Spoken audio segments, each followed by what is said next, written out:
Hello everyone, welcome again. So आज हम एक बहुत इंपॉर्टेंट टॉपिक पढ़ने वाले हैं आपके एग्जाम के लिए, करंट अफेयर्स जुलाई का एंड अगस्त का, राइट।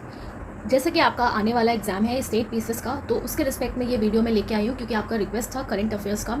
येस, बहुत लेट हो चुका है बट इस वीडियो से आपको बहुत ज़्यादा हेल्प मिलेगी। ऑलरेडी जो मैंने आपको पढ़ाया है वहाँ से भी आपको क्वेश्चन देखने को मिलेगा, तो आपको अच्छे से पढ़ना है, राइट। सो स्टार्ट करते हैं फटाफट से। सबसे पहले हम स्टार्ट करेंगे विद डेज। सो जुलाई में जितने भी इंपॉर्टेंट डेज सेलिब्रेट किए गए हैं सबसे पहले हम इससे कवर करने वाले हैं। सो इंटरनेशनल टाइगर डे आपका 29 जुलाई को सेलिब्रेट किया जाता है, ओके।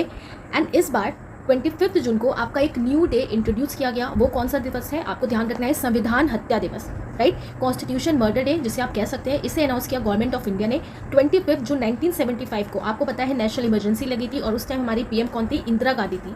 सो इस डे को 25 जून को संविधान हत्या दिवस के रूप में अब सेलिब्रेट किया जाएगा, ओके। और इसी ईयर ये आपका न्यू डे अनाउंस किया गया था। तो आपको ध्यान रखना है कि संविधान हत्या दिवस 25 जून को सेलिब्रेट किया जाएगा एवरी ईयर, ओके। अब यहाँ पर अगर हम बात करें 29 जुलाई को इंटरनेशनल टाइगर डे सेलिब्रेट किया जाता है। इसे हमने कैसे याद रखा था? सो आप देखो, जुलाई के डेज को याद करने के लिए ना हमने जुलाई को रिलेट करके याद रखा था। जुलाई या तो झोला, ठीक है, जो झोला आपका बैग होता है, और या फिर झूला, झोला और झूला, okay.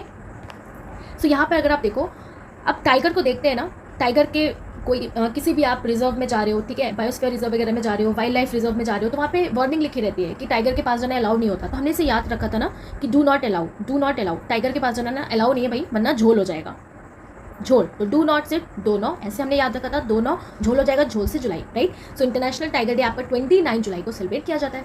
So next important day जो आपका जुलाई में सेलिब्रेट किया गया वो है वर्ल्ड पॉपुलेशन डे, 11 जुलाई। आपको पता है पॉपुलेशन डे 11 जुलाई को सेलिब्रेट किया जाता है, और ये तो आपको पता ही है। तो इसे हम देखो, आप इजी याद भी कर सकते हैं कि पॉपुलेशन कैसे बढ़ रही है, एक एक करके पॉपुलेशन, एक एक करके ही कोई चीज़ बढ़ती है ना, तो पॉपुलेशन कैसे बढ़ रही है, एक एक करके, ओके, एक एक करके बढ़ रही है। और बस क्या है भाई, झोल है, बहुत बड़ा झोल है, एक एक करके ये पूरा झोल फैलता जा रहा है। तो 11 जुलाई को सेलिब्रेट किया जाता है वर्ल्ड पॉपुलेशन डे, और ये डे तो बहुत ही ज़्यादा फेमस है, आपको याद भी होगा। थीम जो है इस बार इसकी वो है leave no one behind, count everyone. So 11 जुलाई को सेलिब्रेट किया जाता है as a world population day. Next is world youth skill day, okay. So 59 जुलाई को आपका सेलिब्रेट किया जाता है world youth skill day. Next, अब जितने भी इंपॉर्टेंट डेज हैं, जो मोस्ट इंपॉर्टेंट है, जो आपको याद ही रखना है, उसे हम फटाफट से कवर करते हैं। तो आप देखो, 1 जुलाई को हम नेशनल डॉक्टर डे सेलिब्रेट करते हैं, ओके। एंड 1 जुलाई को ही आपका जीएसटी डे भी सेलिब्रेट किया जाता है। अब जीएसटी का फुल फॉर्म क्या है कि एक हमारा गुड्स एंड सर्विस टैक्स है, जिसे एक इनडायरेक्ट टैक्स के रूप में ये आता है। और आपका क्वेश्चन भी एग्जाम में पूछता है कि जो जीएसटी है वो क्या है, डायरेक्ट टैक्स है कि इनडायरेक्ट है। तो कैसा है, इनडायरेक्ट टैक्स है, ओके। जो आपका कब फोर्स में आया था, जुलाई 2017 में। और जीएसटी को पहली बार GST day first time celebrate किया गया था आपका 2018 में, राइट। तो यहाँ पर आपको ध्यान रखना है, 1 जुलाई को आपका नेशनल डॉक्टर्स डे भी सेलिब्रेट किया जाता है, एंड 1 जुलाई को आपका जीएसटी डे भी सेलिब्रेट किया जाता है। 11 जुलाई अभी हमने देखा वर्ल्ड पॉपुलेशन डे सेलिब्रेट किया जाता है, राइट। 18 जुलाई को नेल्सन मंडेला डे, 26 जुलाई को कारगिल विजय दिवस, 28 जुलाई को वर्ल्ड हेपेटाइटिस डे, एंड 29 जुलाई को इंटरनेशनल टाइगर डे। 18 जुलाई को आपका तमिलनाडु दिवस भी सेलिब्रेट किया जाता है, तमिलनाडु डे भी सेलिब्रेट किया जाता है, ओके। तो ये बात भी आपको ध्यान रखनी है। अब हम इसे कैसे याद रखेंगे, कैसे हमने याद रखा था? तो अगर ना आपने मेनली देखा होगा तो डॉक्टर के पास हमेशा एक सूटकेस रहता है ना, सूटकेस रहता है डॉक्टर के पास। डॉक्टर के पास क्या रहता है, एक सूटकेस होता है। तो बस हमें ऐसे याद रखना है, कोई घर में बीमार पड़ गया तो हमने डॉक्टर को कॉल किया, तो वो अपना एक झोला लेके आते हैं हमेशा, है ना। तो एक झोला लेके चलते हैं डॉक्टर हमेशा अपना। तो झोला को हमने सूटकेस को झोला से रिलेट कर दिया, तो एक झोला, यानी कि 1 जुलाई को आपका डॉक्टर्स डे सेलिब्रेट किया जाता है। और जीएसटी डे तो आपको पता ही है, राइट, बहुत ईजी है। 11 जुलाई अभी हमने देख लिया वर्ल्ड पॉपुलेशन डे, एक एक करके ये पूरा जो पॉपुलेशन का झोला है फैलता जा रहा है। 18 जुलाई नेल्सन मंडेला डे।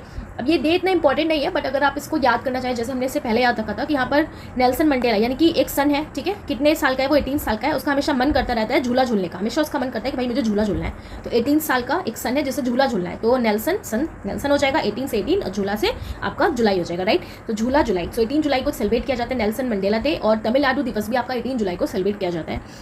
26 जुलाई को कारगिल विजय दिवस, ओके, ये भी आपको पता होगा क्योंकि बहुत ही इंपॉर्टेंट डे है। 28 जुलाई को वर्ल्ड हेपेटाइटिस डे। इसे हम कैसे याद रखेंगे?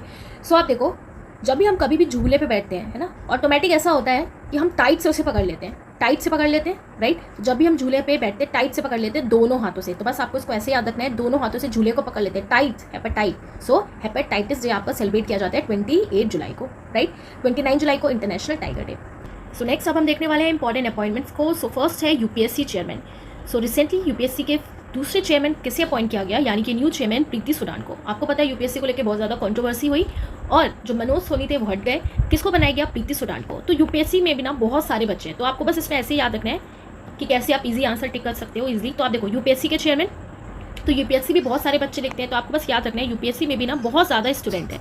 स्टूडेंट से आपको याद रखना है, स्टूडेंट सुडान, जो भी है उनका सरनेम क्या है, सूडान, स्टूडेंट सूडान। तो प्रीति सूडान को अपॉइंट किया गया है। यूपीएससी एक आपका कॉन्स्टिट्यूशनल बॉडी है। पार्ट 14 में हम यूपीएससी के बारे में पढ़ते हैं, जो आर्टिकल 315 टू 323 में आपका आता है। Okay, UPSC and chairman and other members की बात करें तो इन्हें अपॉइंट कौन करता है, अपॉइंटेड बाय प्रेसिडेंट, और इनका जो टर्म है वो 6 ईयर्स का होता है, या फिर जब तक वो 65 ईयर्स तक ना हो जाए तब तक वो अपनी जो पोजीशन है उस पर बने रहते हैं, उसके बाद इनका रिटायरमेंट हो जाता है, राइट। तो यूपीएससी चेयरमैन आपको पता होना चाहिए कौन है प्रेजेंट में, प्रीति सूडान है। Next is president of the financial action task force, ये भी चेंज हो गए हैं, कौन बनी है अब, तो एलिसा डी एंडा मैड्रेजो। सो कैसे हम याद रखेंगे फाइनेंशियल एक्शन टास्क फोर्स, तो जब भी हम कोई न्यू वर्क करने जाते हैं ना तो हमें बहुत ज़्यादा एडवाइस मिलती है। अब यहाँ पे फाइनेंशियल की बात हो रही है तो फाइनेंशियल में भी आपको बहुत एडवाइस मिलेगी। तो लोग क्या कह रहे हैं, ऐसा कर लो वैसा कर लो। फाइनेंशियल एक्शन आप कुछ करने जा रहे हो और एडवाइस लोग क्या दे रहे हैं, ऐसा कर लो वैसा कर लो। तो ऐसा से आपको याद रखना है, ऐसा एलिसा। ओके, किसको अपॉइंट किया गया, एलिसा डी एंडा मैड्राजो, या आप इसको ऐसे भी याद कर सकते हैं। आप देखिए फाइनेंशियल एक्शन आपको करने जा रहे हो तो आप अपना किसका एक्शन करोगे, अंडे का कुछ बिजनेस करने जा रहे हो, तो फाइनेंशियल एक्शन टास्क फोर्स अंडा, ठीक है। तो एलिसा डी एंडा मैड्राजो, जैसे आपको याद हो पाए आप इसको वैसे लिंक बना के याद कर सकते हैं, क्योंकि देखो आप बहुत चीज़ें हमें पढ़नी होती है तो कुछ ना कुछ लिंक बना के ही हम इसको याद रख सकते हैं। Next is Hemant Soren sworn in as a chief minister. अब हेमंत सोरेन को फिर से चीफ मिनिस्टर बना दिया गया, कहाँ का, तो झारखंड का। पहले ये झारखंड के थे, ओके, आपको पता है, फिर ये जेल में चले गए, तो झारखंड के फिर से इन्हें सीएम बना दिया गया हेमंत सोरेन को, और झारखंड मुक्ति मोर्चा ये इनकी पार्टी है। Next is CBDT chairman, CBDT यानी कि central board of direct taxes, किसको अपॉइंट किया गया, रवि अग्रवाल को। अब जितने भी डायरेक्ट टैक्स कलेक्ट हो रहा है ना, जितना भी डायरेक्ट टैक्स आपका कलेक्ट हो रहा है उसे हम कब उसका गिनती करेंगे, उसे कब काउंट करेंगे, रविवार को, ठीक है। तो बस आपको ऐसे याद रखना है, रविवार को सारे टैक्स काउंट होंगे जितने भी डायरेक्ट आए हैं, तो रवि को यानी कि रविवार को छुट्टी मिलेगी, रविवार, ठीक है। तो रवि अग्रवाल, ऐसे आपको ध्यान रखना है। So CBDT chairman Ravi Agarwal को अपॉइंट किया गया recently. Next is appointed as chairman and MD of SIDBI, तो सिडबी का न्यू चेयरमैन अपॉइंट किया गया मनोज मित्तल को, ठीक है, ध्यान रखना है आपको किसको अपॉइंट किया गया, Manoj Mittal. Then next is brand ambassador for MotoGP India, तो मोटो जीपी रेस होने वाली है इंडिया में, ठीक है, मोटो जीपी रेस होने वाला है, कहाँ पे होगा आपका, यूपी के नोएडा में होगा, ठीक है। सो इसी का ब्रांड एम्बेसडर किसको अपॉइंट किया गया, शिखर धवन को। Next is new CMD of BSNL, so new CMD of BSNL किसको अपॉइंट किया गया, रॉबर्ट जे रवि को। अब बीएसएनएल को आपको पता है कैसे सिग्नल आते हैं, बिल्कुल रो के सिग्नल आते हैं ना, अगर किसी के पास बीएसएनएल का सिम है तो वो तो नेटवर्क के लिए रो जाता है, तो रो से रॉबर्ट आपको याद रखना है, Robert J Ravi. Next is president of news broadcaster and digital association, so news broadcaster and digital association का एनबीडीए का न्यू प्रेसिडेंट किसको अपॉइंट किया गया, रजत शर्मा। रजत शर्मा का आप जानते हैं न्यूज़ चैनल में भी आते हैं जिनका आपकी अदालत आता है। So broadcaster and digital association का न्यू प्रेसिडेंट अपॉइंट किया गया रजत शर्मा को। Next is appointed as India chef de mission for Paris Olympics 2024, और इसे हमने स्पोर्ट्स वाले में भी पढ़ा था, आपको पता होना चाहिए। किसको अपॉइंट किया गया था, गगन नारंग को। एक्चुअली हुआ क्या था, पहले मैरी कॉम को अपॉइंट किया गया था बट शी रिफ्यूज, सो किसको अपॉइंट किया गया, गगन नारंग को। एंड आपको पता है गगन नारंग एक इंडियन शूटर है and he won bronze medal in 2012 Olympics. Next is appointed as principal spokesperson of central government, किसे अपॉइंट किया गया, धीरेन्द्र ओझा। अब इन्हें अपॉइंट किया गया principal spokesperson of central government का, राइट। तो जो भी स्पोक पर्सन होगा ना वो कैसा होगा, धीरे धीरे बोलेगा कि उसकी बात सबको समझ में आए। स्पोक पर्सन कैसा, कि वो धीरे धीरे बोले, क्लियर बोले, सबको उसकी आवाज़ समझ में आए, धीरे से आपको ध्यान रखना है, Dhirendra Ojha, right. So who is appointed as principal spokesperson of central government is Dhirendra Ojha, right. Next is Mohsin Naqvi appointed as Asian cricket council president. So आपको पता है पहले कौन थे, जयशाह थे, अब वो क्या बन गए, आईसीसी के बन गए हैं, राइट। तो उन्हें हम आगे पढ़ेंगे अगस्त वाले करंट अफेयर में। तो मोहसिन नकवी को अपॉइंट कर दिया गया अब एशियन क्रिकेट काउंसिल का प्रेसिडेंट, याद रखना है आपको, मोहसिन नकवी, राइट। सो अब हम इंपॉर्टेंट स्कीम्स पढ़ने वाले हैं सेंट्रल प्लस स्टेट में जो भी लॉन्च की गई हैं, और पुराना जो हमने पढ़ा है उसको भी हम रिवाइज करेंगे। सबसे पहला है प्रोजेक्ट स्वास्थ्य नगरम, ओके, इसे हमने स्कीम वाले में हम पढ़ चुके हैं, प्रोजेक्ट स्वास्थ्य नगरम आपको पता होना चाहिए। तो ये एक तरीके का ना, किसने लॉन्च किया है, सबसे पहले बात करते हैं तो तेलंगाना गवर्नमेंट ने लॉन्च किया है। तो उसको याद कैसे रखेंगे, अगर डायरेक्ट एग्जाम में पूछ ले प्रोजेक्ट स्वास्थ्य नगरम किसने लॉन्च किया, तेलंगाना। अब पूरे नगर को स्वस्थ करना है, कैसे हमने याद रखा था, पूरे नगर को स्वस्थ करना है। तो पूरे नगर को स्वस्थ करना है तो कहते हैं ना कि भाई हमें अपने बॉडी में मसाज भी देना चाहिए, तेल वगैरह लगाना चाहिए। तो बस आपको ऐसे ही ध्यान रखना है, पूरे नगर को अगर स्वस्थ रखना है ना तो भाई तेल मालिश भी करो, तेलंगाना, ऐसे आपको ध्यान रखना है क्या ये चीज़। तो ये एक यूनिक मॉडल है टीबी फ्री म्यूनसिपलिटीज़ के लिए। ट्यूबरक्लोसिस टीबी जो है ये आपका एक बैक्टीरियल डिसीज है और ये मेनली अफेक्ट करता है हमारे लंग्स को, और इंडिया का एम है कि वो एंड करेगा टीबी को बाय 2025। बहुत इंपॉर्टेंट है, ध्यान रखना है आपको कि टारगेट क्या रखा है इंडिया ने कि वो एंड कर देगा टीबी को, तो 2025। Next is Mitra one friendship project. अब मित्र वन से क्या करना है, मित्रता करनी है, यानी कि फ्रेंडशिप करना है। सो ये आपका इन्वायरमेंटल इनिशिएटिव है और इसको लॉन्च किया है यूपी के जो सीएम है योगी आदित्यनाथ ने, ओके। इनका एम क्या है कि ये इंक्रीज करेंगे green cover along state and international borders पे। और मित्र वन जो है एक पार्ट है वृक्षारोपण जन अभियान 2024 का, ओके, ध्यान रखना है आपको कि किसका पार्ट है ये। वृक्षारोपण जन अभियान 2024 का पार्ट है। सो मित्र वन किसने लॉन्च किया है? योगी आदित्यनाथ ने। ओके, नेक्स्ट इज एनटीआर भरोसा पेंशन स्कीम। अब ये जो एनटीआर भरोसा पेंशन स्कीम है इसको लॉन्च किया है आंध्र प्रदेश के सीएम ने, चंद्रबाबू नायडू ने, जो प्रोवाइड करेंगे financial support to weaker section. अब यहाँ पे एनटीआर भरोसा पेंशन स्कीम है। ओके, और इसका पूरा डिटेल में मैंने आपको स्कीम वाले में और अच्छे से बताया था। तो यहाँ पर अगर हम बात करें भरोसा पेंशन, तो भरोसा किसको दिलाएंगे?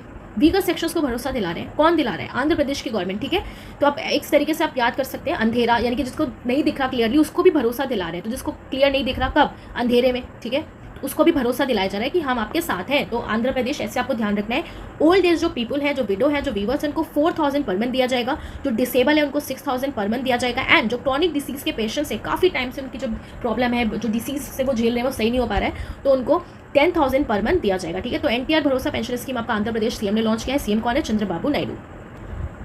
सो नेक्स्ट जो भी हमने स्कीम्स पढ़ी थी फटाफट से इसको रिवाइज करते हैं। सो आप देखो, गोवा ने लॉन्च किया था गोयम विना मूल्य विज येवजन स्कीम।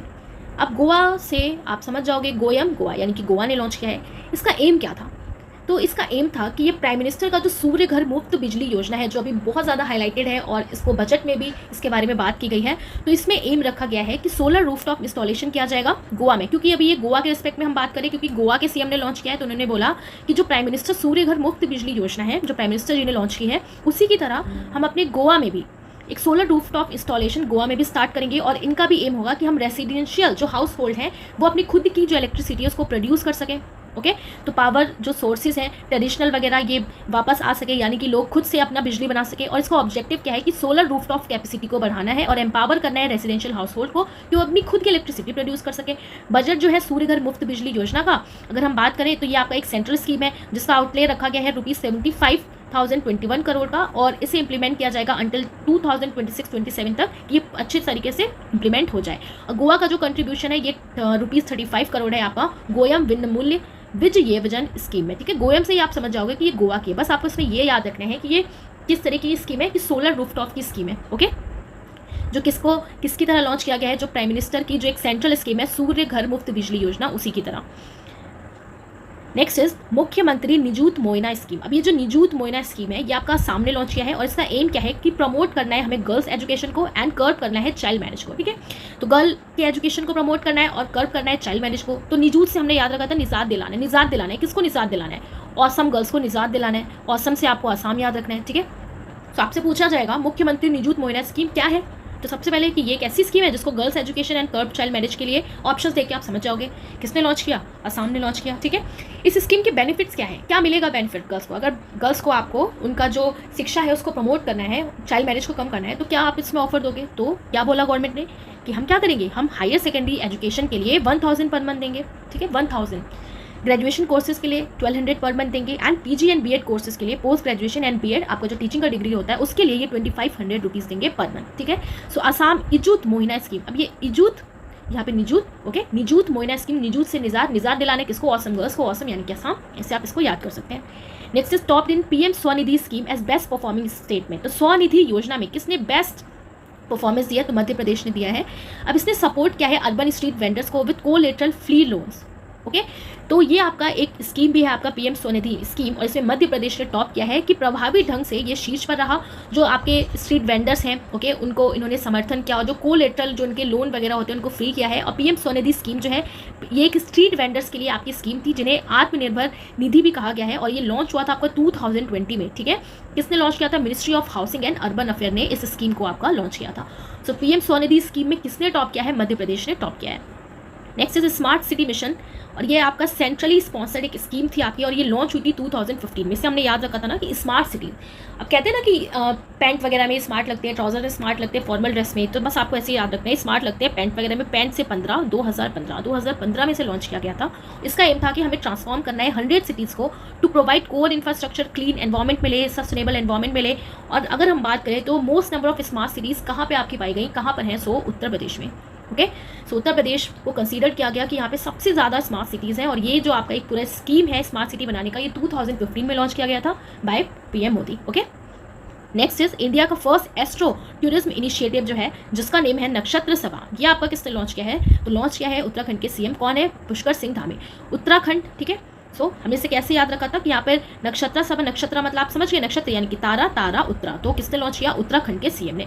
तो आपको याद रखना है कि ये आपका क्या है, एक फर्स्ट एस्ट्रो टूरिज्म इनिशिएटिव है इंडिया का। क्या नेम है? नक्षत्र सभा। किसने लॉन्च किया? उत्तराखंड का सीएम ने। वेरी इंपॉर्टेंट, ध्यान रखना है आपको बहुत अच्छे से। ओके, सो अब हम देखने वाले हैं स्पोर्ट्स से रिलेटेड इंपॉर्टेंट पॉइंट्स को। सबसे पहला है पेरिस ओलंपिक्स, जिसे आप कह सकते हैं 2024 का समर ओलंपिक्स। कौन सा एडिशन था? 33rd एडिशन था। कहाँ पे हुआ? पेरिस फ्रांस में हुआ। ओपनिंग हुई आपकी 26 जुलाई 2024 को। क्लोजिंग कब हुई? 11 अगस्त 2024 को। मोटो क्या था इस बार इसका? Games wide open. ओके, अब और ओलंपिक्स में आपको पता है बहुत सारे गेम्स होते हैं, सो गेम्स वाइड ओपन इसका मोटो है। मस्कट क्या था? पाइरीजियन कैप। कितने स्पोर्ट्स हुए? 32। न्यू स्पोर्ट्स जो इसमें इंक्लूड किया गया वो है ब्रेक डांस। एक डांस का फॉर्म होता है ब्रेक डांस। कितने नेशंस ने पार्टिसिपेट किया? 2006। सबसे इंपॉर्टेंट आ जाता है, ओके, फर्स्ट पे कौन रहा? यूनाइटेड स्टेट्स रहा। कितने गोल्ड जीते? 40। चाइना ने भी 40 गोल्ड जीते। तो नेक्स्ट कौन सा देखा जाएगा? सिल्वर देखा जाएगा। तो सिल्वर यूनाइटेड स्टेट्स ने ज़्यादा जीती है तो वो फर्स्ट पे आ गया। जिसके गोल्ड ज़्यादा होते हैं वो फर्स्ट पे आता है, बट यहाँ पे दोनों को ही गोल्ड सेम है, तो सेकंड किसका देखा गया? यूनाइटेड स्टेट्स का, टोटल 126 मेडल्स के साथ। सेकंड पे है चाइना, थर्ड पे है जापान, फोर्थ पे ऑस्ट्रेलिया। एंड अगर हम बात करें इंडिया की, तो इंडिया पहले 70 पे था, देन लास्ट दिन जिस दिन खत्म होने वाला था फिर ये 71 पे आ गया। तो इंडिया ने टोटल 6 मेडल्स जीते हैं, एक भी गोल्ड नहीं है। 1 आपका सिल्वर है जो नीरज चोपड़ा ने जिताया, और 5 आपके ब्रॉन्ज मेडल है इंडिया के पास। पहला मेडल किसने जिताया था? तो मनु भाकर ने जिताया था 10 मीटर एयर पिस्टल में। अगर हम बात करते हैं फ्लैग बेयरर की, तो फ्लैग बेयरर की बात करें तो ओपनिंग में कौन था? सो ओपनिंग में आपका कौन था? PV Sindhu and Sharath Kamal. Flag bearer closing time में तो Manu Bhaker and P R Sreejesh. और अभी हमने देख ही लिया इंडिया की रैंक कितनी है? 71। गोल्ड एक भी नहीं है, सिल्वर 1 एंड ब्रॉन्ज 5, और टोटल 6 मेडल्स इंडिया ने जीते हैं। ओके, तो ये आपको ध्यान रखना है। अब अगर हम इंपॉर्टेंट पॉइंट्स की, और हमें इसमें क्या याद रखना है, किसने कौन सी कैटेगरी में जीता, तो सबसे पहले आपको पता है मनु भाकर ने इंडिया को शूटिंग में पहला मेडल जिताया। कौन सा? Bronze medal, women's 10 metre air pistol में। Okay, then Manu Bhaker and Sarabjot Singh की जो जोड़ी थी, इन्होंने mix team 10 metre air pistol में फिर से ब्रॉन्ज मेडल जीता, और इंडिया को यहाँ पर अपना सेकेंड मेडल मिला। किसमें? Again in shooting. Then Swapnil Kusale, और इन्होंने 50 मीटर राइफल में थर्ड पोजीशन पे ये रहे, शूटिंग में इन्होंने भी जिताया। कौन सा medal? Bronze. Then fourth medal India को मिला मेंस इवेंट हॉकी का आपका टूर्नामेंट हुआ, इसमें भी इंडिया ने ब्रॉन्ज जीता। देन नीरज चोपड़ा ने मेंस जेवलिन थ्रो में एथलेटिक्स में सिल्वर मेडल जिताया, और गोल्ड किसने जीता? पाकिस्तान के अरशद नदीम ने। इन्होंने कितने मीटर का थ्रो किया, और जो हमारे नीरज चोपड़ा है इनका कितना थ्रो था? अगर आपको याद है तो आपको बताना है, मैं आपको ऑलरेडी स्पोर्ट्स वाले में बता चुकी हूँ। 6th है आपका अमन शहरावत, और इन्होंने मेंस फ्री स्टाइल 57 kg में रेसलिंग में ब्रॉन्ज मेडल इंडिया को जिताया। तो इंडिया ने टोटल कितने मेडल्स जीते? 6 मेडल्स, राइट। अब जो इंपॉर्टेंट क्वेश्चंस आपके हो सकते हैं ओलंपिक से रिलेटेड, वो यहाँ पे फटाफट से देखते हैं। तो अभी आपने देखा कि इंडिया के chef D mission for Paris Olympics 2024 Gagan Narang जी को अपॉइंट किया गया था। पूमा जो है इसने पार्टनरशिप किया Indian Olympic association for Paris Olympics 2024 के लिए। यहाँ पर आपका क्वेश्चन है, dash tennis player first Olympic gold medal at the Paris 2024 Olympic. ऐसे कौन से टेनिस प्लेयर थे जिनका पहला ओलंपिक में गोल्ड मेडल था? तो याद रखना है आपको, नोवाक जोकोविच ने, जो सर्बिया से बिलोंग करते हैं और आपको पता है बहुत ही फेमस टेनिस प्लेयर है, इनका ये फर्स्ट ओलंपिक गोल्ड मेडल था पेरिस ओलंपिक्स 2024 में। Dash wins US men's 100 meter Olympic gold in 20 years, जिसने 20 साल की उम्र में ही मेंस 100 मीटर में यूएस के एक ओलंपिक गोल्ड मेडलिस्ट बन गए। क्या नेम है इनका? नो लाइल्स, ठीक है, नो लाइल्स, याद रखना है आपको। Then the first Indian women on the Paris Olympic jury, जो पेरिस ओलंपिक जूरी में पहली इंडियन वुमेन कौन बनी? तो बिल्किस मीर बनी फ्रॉम जम्मू एंड कश्मीर। कहाँ से बिलोंग करती हैं ये? जम्मू एंड कश्मीर से। आपको एक क्वेश्चन और याद रखना है कि India house at Paris 2024 Olympics. अब ये इंडिया हाउस क्या है? तो इसका मतलब ये है कि एम रखा गया था कि शो कास्ट करना है best of India to the world. एक ऐसा प्लेटफॉर्म बनाया गया जिसमें इंडिया का जो रिच हेरिटेज है, डाइवर्स क्यूजाइन वगैरह है, ये शो कास्ट किया जाएगा वर्ल्ड को। और किस कंपनी ने इसका जिम्मा लिया था? तो रिलायंस फाउंडेशन कंपनी, कौन? नीता अंबानी ने, ठीक है। तो India house at Paris 2024 Olympics की कंपनी रिलायंस फाउंडेशन, और कौन? नीता अंबानी। सो अब हम कुछ इंपॉर्टेंट पॉइंट की बात करेंगे जो आपका पैरालंपिक्स 2024 से रिलेटेड है। सबसे पहले तो आपको इसमें याद रखना है कि जब ये गेम स्टार्ट हुआ पैरालंपिक्स, हमारे ओपनिंग सेरेमनी में फ्लैग बेयरर कौन था? तो आपको ध्यान रखना है भाग्यश्री, ओके, भाग्यश्री जाधव एंड सुमित अंतल, ये आपके ओपनिंग सेरेमनी में फ्लैग बेयरर थे। ओके, ओपनिंग सेरेमनी में फ्लैग बेयरर थे। अगर हम बात करें क्लोजिंग सेरेमनी में, क्लोजिंग सेरेमनी में प्रीति पाल, राइट, नेम आपको इनका ध्यान रखना है, प्रीति पाल एंड हरविंदर सिंह, ये आपके क्लोजिंग सेरेमनी में फ्लैग बियरर थे फ्रॉम इंडिया। ठीक है, फिर से हम इन्हें पढ़ते हैं। आप देखो, बी भाग्यश्री जाधव जो हैं एंड सुमित अंतिल, ये आपके ओपनिंग सेरेमनी में फ्लैग बियरर थे from India. And Preeti Pal and Harvinder Singh, ये आपके क्लोजिंग सेरेमनी में फ्लैग बियरर थे। तो इनका नेम याद रखना है आपको, राइट। सो 2028 में आपका नेक्स्ट पैरालंपिक्स होगा कहाँ पे? सो 2008 में ये आपका होगा लॉस एंजल्स यूएसए में। ओके, ये पॉइंट भी आपको ध्यान रखना है, लॉस एंजल्स यूएस में। अगर अब हम बात करते हैं कि आखिर फर्स्ट पे कौन रहा, तो फर्स्ट पे रहा आपका चाइना विद 220 मेडल्स के साथ, राइट। टोटल मेडल्स कितने जीते चाइना ने? 220। और आपको पता है कि अगर हम ओलंपिक्स की बात करें तो उसमें चाइना सेकंड पे था, इसमें फर्स्ट पे आ गया। कितने गोल्ड? 94। सेकंड पे ग्रेट ब्रिटेन रहा, थर्ड पे यूनाइटेड स्टेट, फोर्थ पे नीदरलैंड, एंड इस बार इंडिया 18 पोजीशन पे रहा। और इंडिया ने पहली बार ऐसा हुआ कि 29 मेडल्स जीते हैं, 7 gold, 9 silver and 13 bronze. India ने पार्टिसिपेट किया फर्स्ट टाइम। इंडिया पार्टिसिपेटेड किस में? याद रखना है आपको, पैरासाइक्लिंग में, पैरासाइक्लिंग एंड पैरा रोइंग। ओके, ये आपको इतना थ्रोली नहीं याद रखना, बस हाँ थोड़ा सा पता होना चाहिए। ब्लाइंड जूडो में। ओके, तो इन 3 स्पोर्ट्स में इंडिया ने आपका पार्टिसिपेट किया, paracycling, para rowing and blind judo में। सो अब हम देखने वाले हैं मेडल्स, किसने कितने मेडल्स जीते। तो यहाँ पर अगर आप देखो तो Indian silver medalist 2024 summer Paralympics में, तो Nishant Kumar men's high jump T47 में, ठीक है, फटाफट से इनको देख लेते हैं। योगेश कठुनिया, थलुस्मथी मुरुगेशन, सुहस यथिराज, शरद कुमार, अजीत सिंह, सचिन सरजीरो खिलाड़ी, प्रणव शर्मा एंड मनीष नरवाल। तो इन्होंने सिल्वर मेडलिस्ट ये रहे पेरिस ओलंपिक्स में। ओके, एंड अगर हम गोल्ड की बात करें तो अवनी लेखरा, ओके, इन्होंने शूटिंग में women's 10 metre air rifle standing SH1 में इन्होंने इंडिया को गोल्ड जिताया। देन नितेश कुमार, सुमित अंतिल, हरविंदर सिंह, धर्मवीर, प्रवीण कुमार, नवदीप सिंह। और नवदीप सिंह का तो आपको पता ही है, बहुत ही अभी हाईलाइटेड भी रहे। तो mains javelin throw F41 athletics में इन्होंने जीता है। तो ये आपको नेम एक बार पढ़ लेना है, ध्यान रखना है। ओके, तो यहाँ पर आपने देखे सिल्वर मेडलिस्ट एंड यहाँ पर हमने देखे गोल्ड मेडलिस्ट। एंड इस बार का जो आपका पैरिस ओलंपिक्स हुआ ये आपका 18th एडिशन था, ठीक है, 18th एडिशन का आपका पैरालंपिक्स था। सो ध्यान रखना है आपको, पैरालंपिक्स कौन से एडिशन का? 18th एडिशन का, right. So next is UEFA euro 2024 football title. अब यहाँ पे आपको यूरोपियन फुटबॉल एसोसिएशन की बात हो रही है। तो 2024 का फुटबॉल टाइटल किसने जीता? स्पेन ने जीता है। Okay, European football title Spain ने। किसने होस्ट किया? जर्मनी ने। चैंपियन कौन बना? अभी हमने देखा स्पेन का ये 4th टाइटल है और रनर अप कौन रहा? आपका इंग्लैंड। तो स्पेन ने इंग्लैंड को हराया, हुआ कहाँ पे? जर्मनी में। Next is head coach of India men's cricket team. So India के मेंस क्रिकेट टीम का हेड कोच किसको अपॉइंट किया गया है? गौतम गंभीर को हेड कोच बनाया गया। किसको बनाया जाएगा? जो भाई थोड़ा सा गंभीर हो। तो 2000 आपको याद रखना है, 24, 25 आगे के लिए अभी तक किसको अपॉइंट किया गया? गौतम गंभीर को। तो head coach of India's men's cricket team Gautam गंभीर को अपॉइंट किया गया है। 2025 का मेंस T20 एशिया कप कहाँ पे होगा? इंडिया में होगा। 2024 वुमेन्स 20 एशिया कप किसने जीता? श्रीलंका ने जीता। और श्रीलंका ने किसको डिफीट किया? श्रीलंका ने डिफीटेड इंडिया, वो भी कितने विकेट से? 8 विकेट से। Okay, bye 8 wickets. सो आपको ध्यान रखना है कि 2024 में वुमेन T20 एशिया कप किसने जीता? श्रीलंका ने। किसको हराया? इंडिया को हराया। कितने विकेट से? 8 विकेट से। Okay, next is head coach of Indian mains football team. Head coach बनाया गया है इंडिया के मेंस फुटबॉल टीम का, फुटबॉल, मैनोलो मार्कस। सो किसको अपॉइंट किया गया? Manolo Marcus. तो आपको याद रखना है कि इंडिया के जो मैन फुटबॉल टीम है वो किसी मैन को ही अपॉइंट किया गया, मैन से Manolo Marcus, right. Next is Asian billiard championship 2024। अब ये जो बिलियर्ड चैंपियनशिप है अभी तक काफ़ी टाइम से पंकज अडवाणी जीतते आ रहे थे, बट इस बार क्या हुआ? ये हार गए। कौन जीता? Dhruv Sitwala. Okay, so Asian billiard championship in 2024 कौन जीता? ध्रुव सितवाला ने बाजी मार ली इस बार। किसको डिफीट किया? पंकज अडवाणी को। Next is 2024 Leon master chess championship, ठीक है। तो लियोन से आपको लाइन याद रखना है। तो भाई कौन है लायन? विश्वनाथ आनंद, राइट। तो इन्होंने ही इस बार इसका टाइटल जीता है, 2024 Leon master chess championship. 133rd Durand cup जो है ये आपका होने वाला है। कौन होस्ट करेगा? कोलकाता, कोकराझार, जमशेदपुर एंड शिलोंग। तो अभी बस आपको इतना इसको ऐसे ही ध्यान रखना है कि 133rd डूरंड कप है आपका, और इसको कौन होस्ट करेगा? कोलकाता, कोकराझार, जमशेदपुर एंड शिलोंग। ये आपका निकल के आया है। ये सारी जो जगह है ये आपका होस्ट करने वाला है। ओके, और डूरंड कप आपका कौन से स्पोर्ट्स से रिलेटेड है? बहुत इंपॉर्टेंट है, आपको ध्यान रखना है, आपको कमेंट करके बताना है। अब हम देखने वाले हैं और भी इंपॉर्टेंट स्पोर्ट्स को जो हम ऑलरेडी पढ़ चुके हैं, इन्हें फटाफट से रिवाइज करते हैं। सो 6th annual hockey India awards distribute किए गए थे।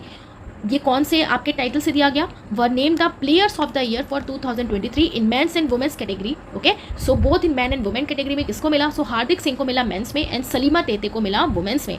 सो आपको ध्यान रखना है 6th annual hockey India awards में players of the year 2023 man and women में किसको मिला? Hardik Singh in man and Salima Tete in women's category. Next is 56 national kho kho championship 2023-24।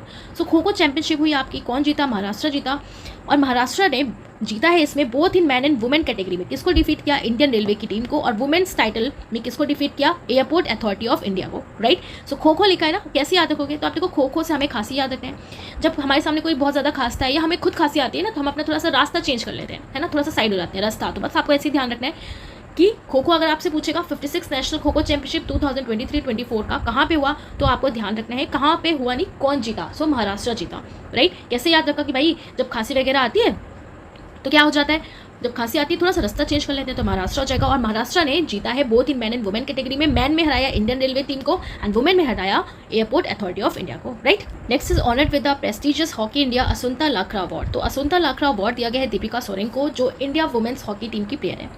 अब यहाँ पर बात करें लाखरा अवार्ड, तो हमने कैसे याद रखा था कि भाई हॉकी में लाख रुपये उसको दिया जाएंगे जो हॉकी में बढ़िया पिक लेगा। पिक से Deepika Soren. Next is clinching the ATP Barcelona open 500 single title. किसने जीता? तो वर्ल्ड नंबर 6 प्लेयर है कैस्पर रूड ऑफ नॉर्वे, इन्होंने जीता है, right. So ATP Barcelona open 500 single किसने जीता? कैस्पर रूड ने। Next is dash to host 2025 BWF world junior badminton championship. So 2025 का badminton world junior badminton championship कहाँ पे होगा? सो ये आपका गुवाहाटी में होने वाला है। इट मीन्स इंडिया में आपका होगा 2025 का। थॉमस एंड ऊबर कप 2024 का टाइटल की अगर हम बात करें तो दोनों में ही किसने जीता? चाइना ने जीता, both in man and women's round. आप देखो ये मैं आपको ऑलरेडी पढ़ा चुकी हूँ स्पोर्ट्स वाले में, इसलिए मैं आपको फटाफट से ये आपको रिवाइज करा रही हूँ, ओके। तो यहाँ पर अगर आप देख रहे हो थॉमस एंड ऊबर कप, तो दोनों ही किससे रिलेटेड होता है? आपका बैडमिंटन से रिलेटेड होता है। जो थॉमस कप है ये आपका मेंस चैंपियन से रिलेटेड है, बट अगर हम ऊबर कप की बात करें तो ये आपके वुमेन्स चैंपियन से रिलेटेड है, राइट। तो दोनों में ही चाइना ने जीता है, चाहे वो मैन का हो चाहे वो वुमेन का हो। किसको हराया? इंडोनेशिया को हराया। कहाँ पे हुआ? तो चेंगडू चाइना में हुआ, right. Next is clinches 36 La Liga title. 36 La Liga title किसने जीता? रियल मैड्रिड ने जीता। रियल मैड्रिड क्या है? तो ये आपकी फुटबॉल की क्लब का नेम होता है, जिसमें कि रियल मैड्रिड ने फिर से अपना जो टाइटल है उसे जीत लिया है। तो कैसे हमने इसे याद रखा था? ला लीगा, यानी कि ला लिया भाई, रियल में लिया। तो रियल मैड्रिड ने जीता है 2023-24 सेशन का टाइटल भी। Next is Doha Diamond league, और दोहा डायमंड लीग नीरज चोपड़ा ने इसमें सिल्वर जीता, ओके। अगर हम बात करें जैवलिन थ्रोअर की, तो एक और नेम आपको याद रखना है, किशोर जेना। ये भी आपके जैवलिन थ्रो से रिलेटेड है, और 88.36 मीटर का नीरज चोपड़ा ने इसमें थ्रो किया है, right. So Doha Diamond League 2024 Neeraj Chopra ने इसमें सिल्वर मेडल जीता है with throw 88.36 metre. Next question is dash wins मेरिन Sultan Azlan Shah hockey trophy. अब आपसे ये क्वेश्चन पूछा जाता है कि सुल्तान अजलन शाह जो ये ट्रॉफी है ये किससे रिलेटेड है? तो आपको ध्यान रखना है ये आपका हॉकी से रिलेटेड है। किसने जीता? जापान ने जीता। किसको डिफीट किया? पाकिस्तान को। तो अजलन शाह, ठीक है, सुल्तान आए हैं भाई, तो उनका जलपान कराओ, बढ़िया से जलपान कराना है 2024 में। जलपान यानी कि जापान। कौन जीता? जापान जीता। किसको हराया? पाकिस्तान को हराया। Next is United Nation declare dash as football day. अब यूनाइटेड नेशन ने कहा कि अब हम फुटबॉल डे सेलिब्रेट करेंगे। किस डे को? 25 में को। तो ध्यान रखना है आपको, यूनाइटेड नेशन ने डिक्लेयर किया कि अब हम सेलिब्रेट करने वाले हैं 25 में एज फुटबॉल डे, राइट। तो फुटबॉल आपकी पंछी की तरह उड़ती है, तो पंछी 25 में, ठीक है, तैसे हमने याद रखा था 25 में। सो अब हम देखने वाले हैं इंपॉर्टेंट अवार्ड्स को। सबसे पहले है prestigious Olympic order by IOC Indian Olympic committee. So Indian Olympic committee ने किसको प्रेस्टिजियस ओलंपिक ऑर्डर दिया है? किसको मिला? अभिनव बिंद्रा को मिला, ओके। और ये क्वेश्चन भी हम ऑलरेडी पढ़ चुके हैं। Next is best agriculture state award for 2024। किसको मिला भाई? बेस्ट है एग्रीकल्चर में कौन? महाराष्ट्र, ठीक है, महान राष्ट्र है agriculture. Announce bye 15th agriculture leadership awards में ये अनाउंस किया गया है। नेक्स्ट इज वॉन फर्स्ट के सरस्वती अम्मा अवार्ड। सो के सरस्वती अम्मा अवार्ड किसने जीता? P Geeta, right. तो सरस्वती अम्मा, तो सरस्वती जो अम्मा है, जो सरस्वती माँ है, ये आपको गीता में भी देखने को मिलेंगी, गीता, तो पी गीता। ये क्वेश्चन भी हम ऑलरेडी पढ़ चुके हैं, बहुत इंपॉर्टेंट है, ध्यान रखना है। और इन्होंने वॉन किया है कौन सी बुक के लिए ये अवार्ड? आन थचुकल, ठीक है, किसके लिए? आन थचुकल, राइट, आन थचुकल। सो वॉन फर्स्ट के सरस्वती अम्मा अवार्ड किसने जीता? पी गीता ने। नेक्स्ट क्वेश्चन अब हम देखने वाले हैं इंडेक्स रिलेटेड दो इंपॉर्टेंट पॉइंट्स को। सो हेनले पासपोर्ट इंडेक्स 2024, तो रिसेंटली हेनले पासपोर्ट इंडेक्स फिर से रिलीज हुआ आपका, जिसमें इंडिया की रैंक है 82, ओके। तो ये क्वार्टर वाइज आपका रिलीज होता रहता है। अभी इससे पहले 85 थी, उससे पहले 82 थी, तो अभी कौन सी है? 82 है। इंडिया ट्रैवल कर सकता है 58 कंट्रीज में विदाउट वीजा। एंड वर्ल्ड का मोस्ट पावरफुल पासपोर्ट्स की अगर हम बात करें तो वो है आपका सिंगापुर। कभी सिंगापुर रहता है, कभी जापान रहता है, कभी फ्रांस रहता है। अभी कौन चल रहा है? खैर सिंगापुर। सेकंड पे है France, then Italy, Germany, Spain and so on. Ranking base होता है आपका, डाटा प्रोवाइड किया जाता है by International Air Transport Association की तरफ से, जिसका हेडक्वार्टर है मॉन्ट्रियल, कनाडा। सो मॉन्ट्रियल से एक मॉन्ट्रियल प्रोटोकॉल आपको ध्यान आना चाहिए। किससे रिलेटेड था? मैंने आपसे कई सारे क्वेश्चंस पूछे हैं, बिल्कुल बेसिक क्वेश्चन है, आपको पता होना चाहिए। अगर आपको ये भी पता है मॉन्ट्रियल प्रोटोकॉल किससे रिलेटेड है, आपको कमेंट करके बताना है। इंडिया की रैंक 82 है, ठीक है, हेनले पासपोर्ट इंडेक्स में। ध्यान रखना है आपको, अभी इससे पहले 85 थी, अब इजीली रहेगा 82 हो गई है अभी प्रेजेंट में। Next is SDG India index 2023-24। इसको किसने रिलीज़ किया है? तो नीति आयोग ने रिलीज़ किया है, यानी कि सस्टेनेबल डेवलपमेंट गोल्स। ये मेजर एंड ट्रैक करेगा इंडिया का progress towards the SDG set by United Nation. So SDG India index 2023-24 किसने रिलीज़ किया है? नीति आयोग ने। Next is best performing states की अगर हम बात करें तो ये आपका रहा केरला एंड उत्तराखंड। तो क्योंकि हम नीति आयोग की बात कर रहे हैं और नीति आयोग में हम SDG इंडेक्स की बात कर रहे हैं, तो बेस्ट परफॉर्मिंग स्टेट में आपका रहा Kerala and Uttarakhand. Worst performance किसने दिया? बिहार ने। 17 SDG जो है ये अडॉप्ट किया था as a part of 2030 agenda के तहत, adopted by 192 United Nations members 2015 में। कहने का मतलब है अभी एक इंडेक्स रिलीज़ किया गया, किसने रिलीज़ किया? नीति आयोग ने, जो यूनाइटेड नेशन के अंडर में इसको रिलीज़ किया गया कि इंडिया की परफॉर्मेंस कैसी है, कैसा इसका प्रोग्रेस रहा है। तो बेस्ट परफॉर्मिंग स्टेट्स में हमने देखा केरला एंड उत्तराखंड, ठीक है। सबसे नीचे आपको ध्यान रखना है, और आपको ध्यान रखना है सबसे नीचे केरला इस तरीके से, और सबसे थोड़ा साइड में उत्तराखंड। बेस्ट परफॉर्मर कौन रहा? केरला एंड उत्तराखंड। और वर्स्ट परफॉर्मेंस सबसे बेकार बिहार का, ठीक है, हार बिहार, ऐसे याद रखना है। 17 SDG जो गोल लिया गया था, इसको 2030 का एजेंडा मान के इसमें परफॉर्मेंस अच्छा करने की कोशिश कर रहा है इंडिया, ठीक है। और इसको अडॉप्ट किया गया था 2015 में, ये साइन हुआ था 192 नेशंस ने, यूनाइटेड नेशंस जो मेंबर्स हैं, राइट, यूनाइटेड नेशन के जो मेंबर्स हैं 192, इन्होंने इसको अडॉप्ट किया था 2015 में। सो ध्यान रखना है आपको कि best performing states Kerala and Uttarakhand, और सबसे बेकार Bihar. Next is India in generative AI innovation. तो AI इनोवेशंस इंडिया की पोजीशन कितनी है? 5th। तो इंडिया 5th पोजीशन पे है आर्टिफिशियल इंटेलिजेंस को यूज़ करने में, इसके इनोवेशन में। टॉप कंट्री की बात करें तो China, then USA, South Korea, Japan. India है 5th पोजीशन पे विथ 1350 पेटेंट्स फ्रॉम 2014 टू 2023। अगर 2014 से 2023 का हम डाटा देखें तो 1350 पेटेंट्स हैं इसके, और इंडिया इसमें 5th रैंक पे है। तो सबसे ज़्यादा कौन यूज़ कर रहा है AI को? कौन है आगे? चाइना। और याद रखना है आपको, इंडिया भी पीछे नहीं है, 5th नंबर पे है। नेक्स्ट अब हम देखने वाले इंपॉर्टेंट समिट्स को। 2024 की जो SCO समिट है ये कहाँ पे हुई?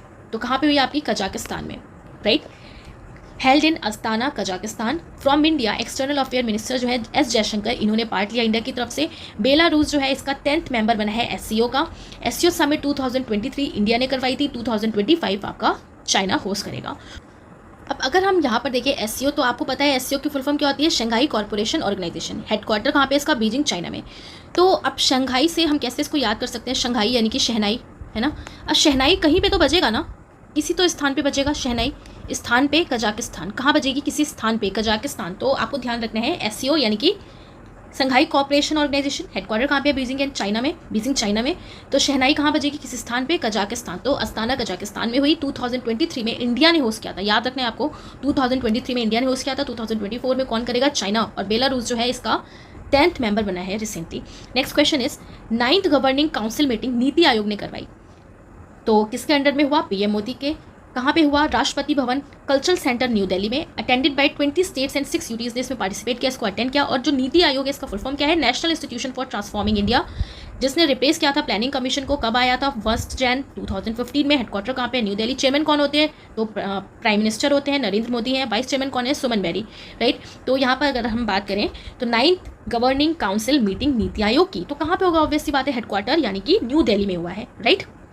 ओके 2024 का जो नाटो समिट है, NATO National Atlantic Treaty Organisation, ये आपका USA में हुआ है, वाशिंगटन DC USA में हुआ। नाटो जो है आपका एक ये मिलिट्री अलायंस है, वर्ल्ड का लार्जेस्ट मिलिट्री अलायंस है, जो फॉर्म्ड हुआ था 1949 में। हेडक्वार्टर कहाँ पे? इसका ब्रुसेल बेल्जियम में।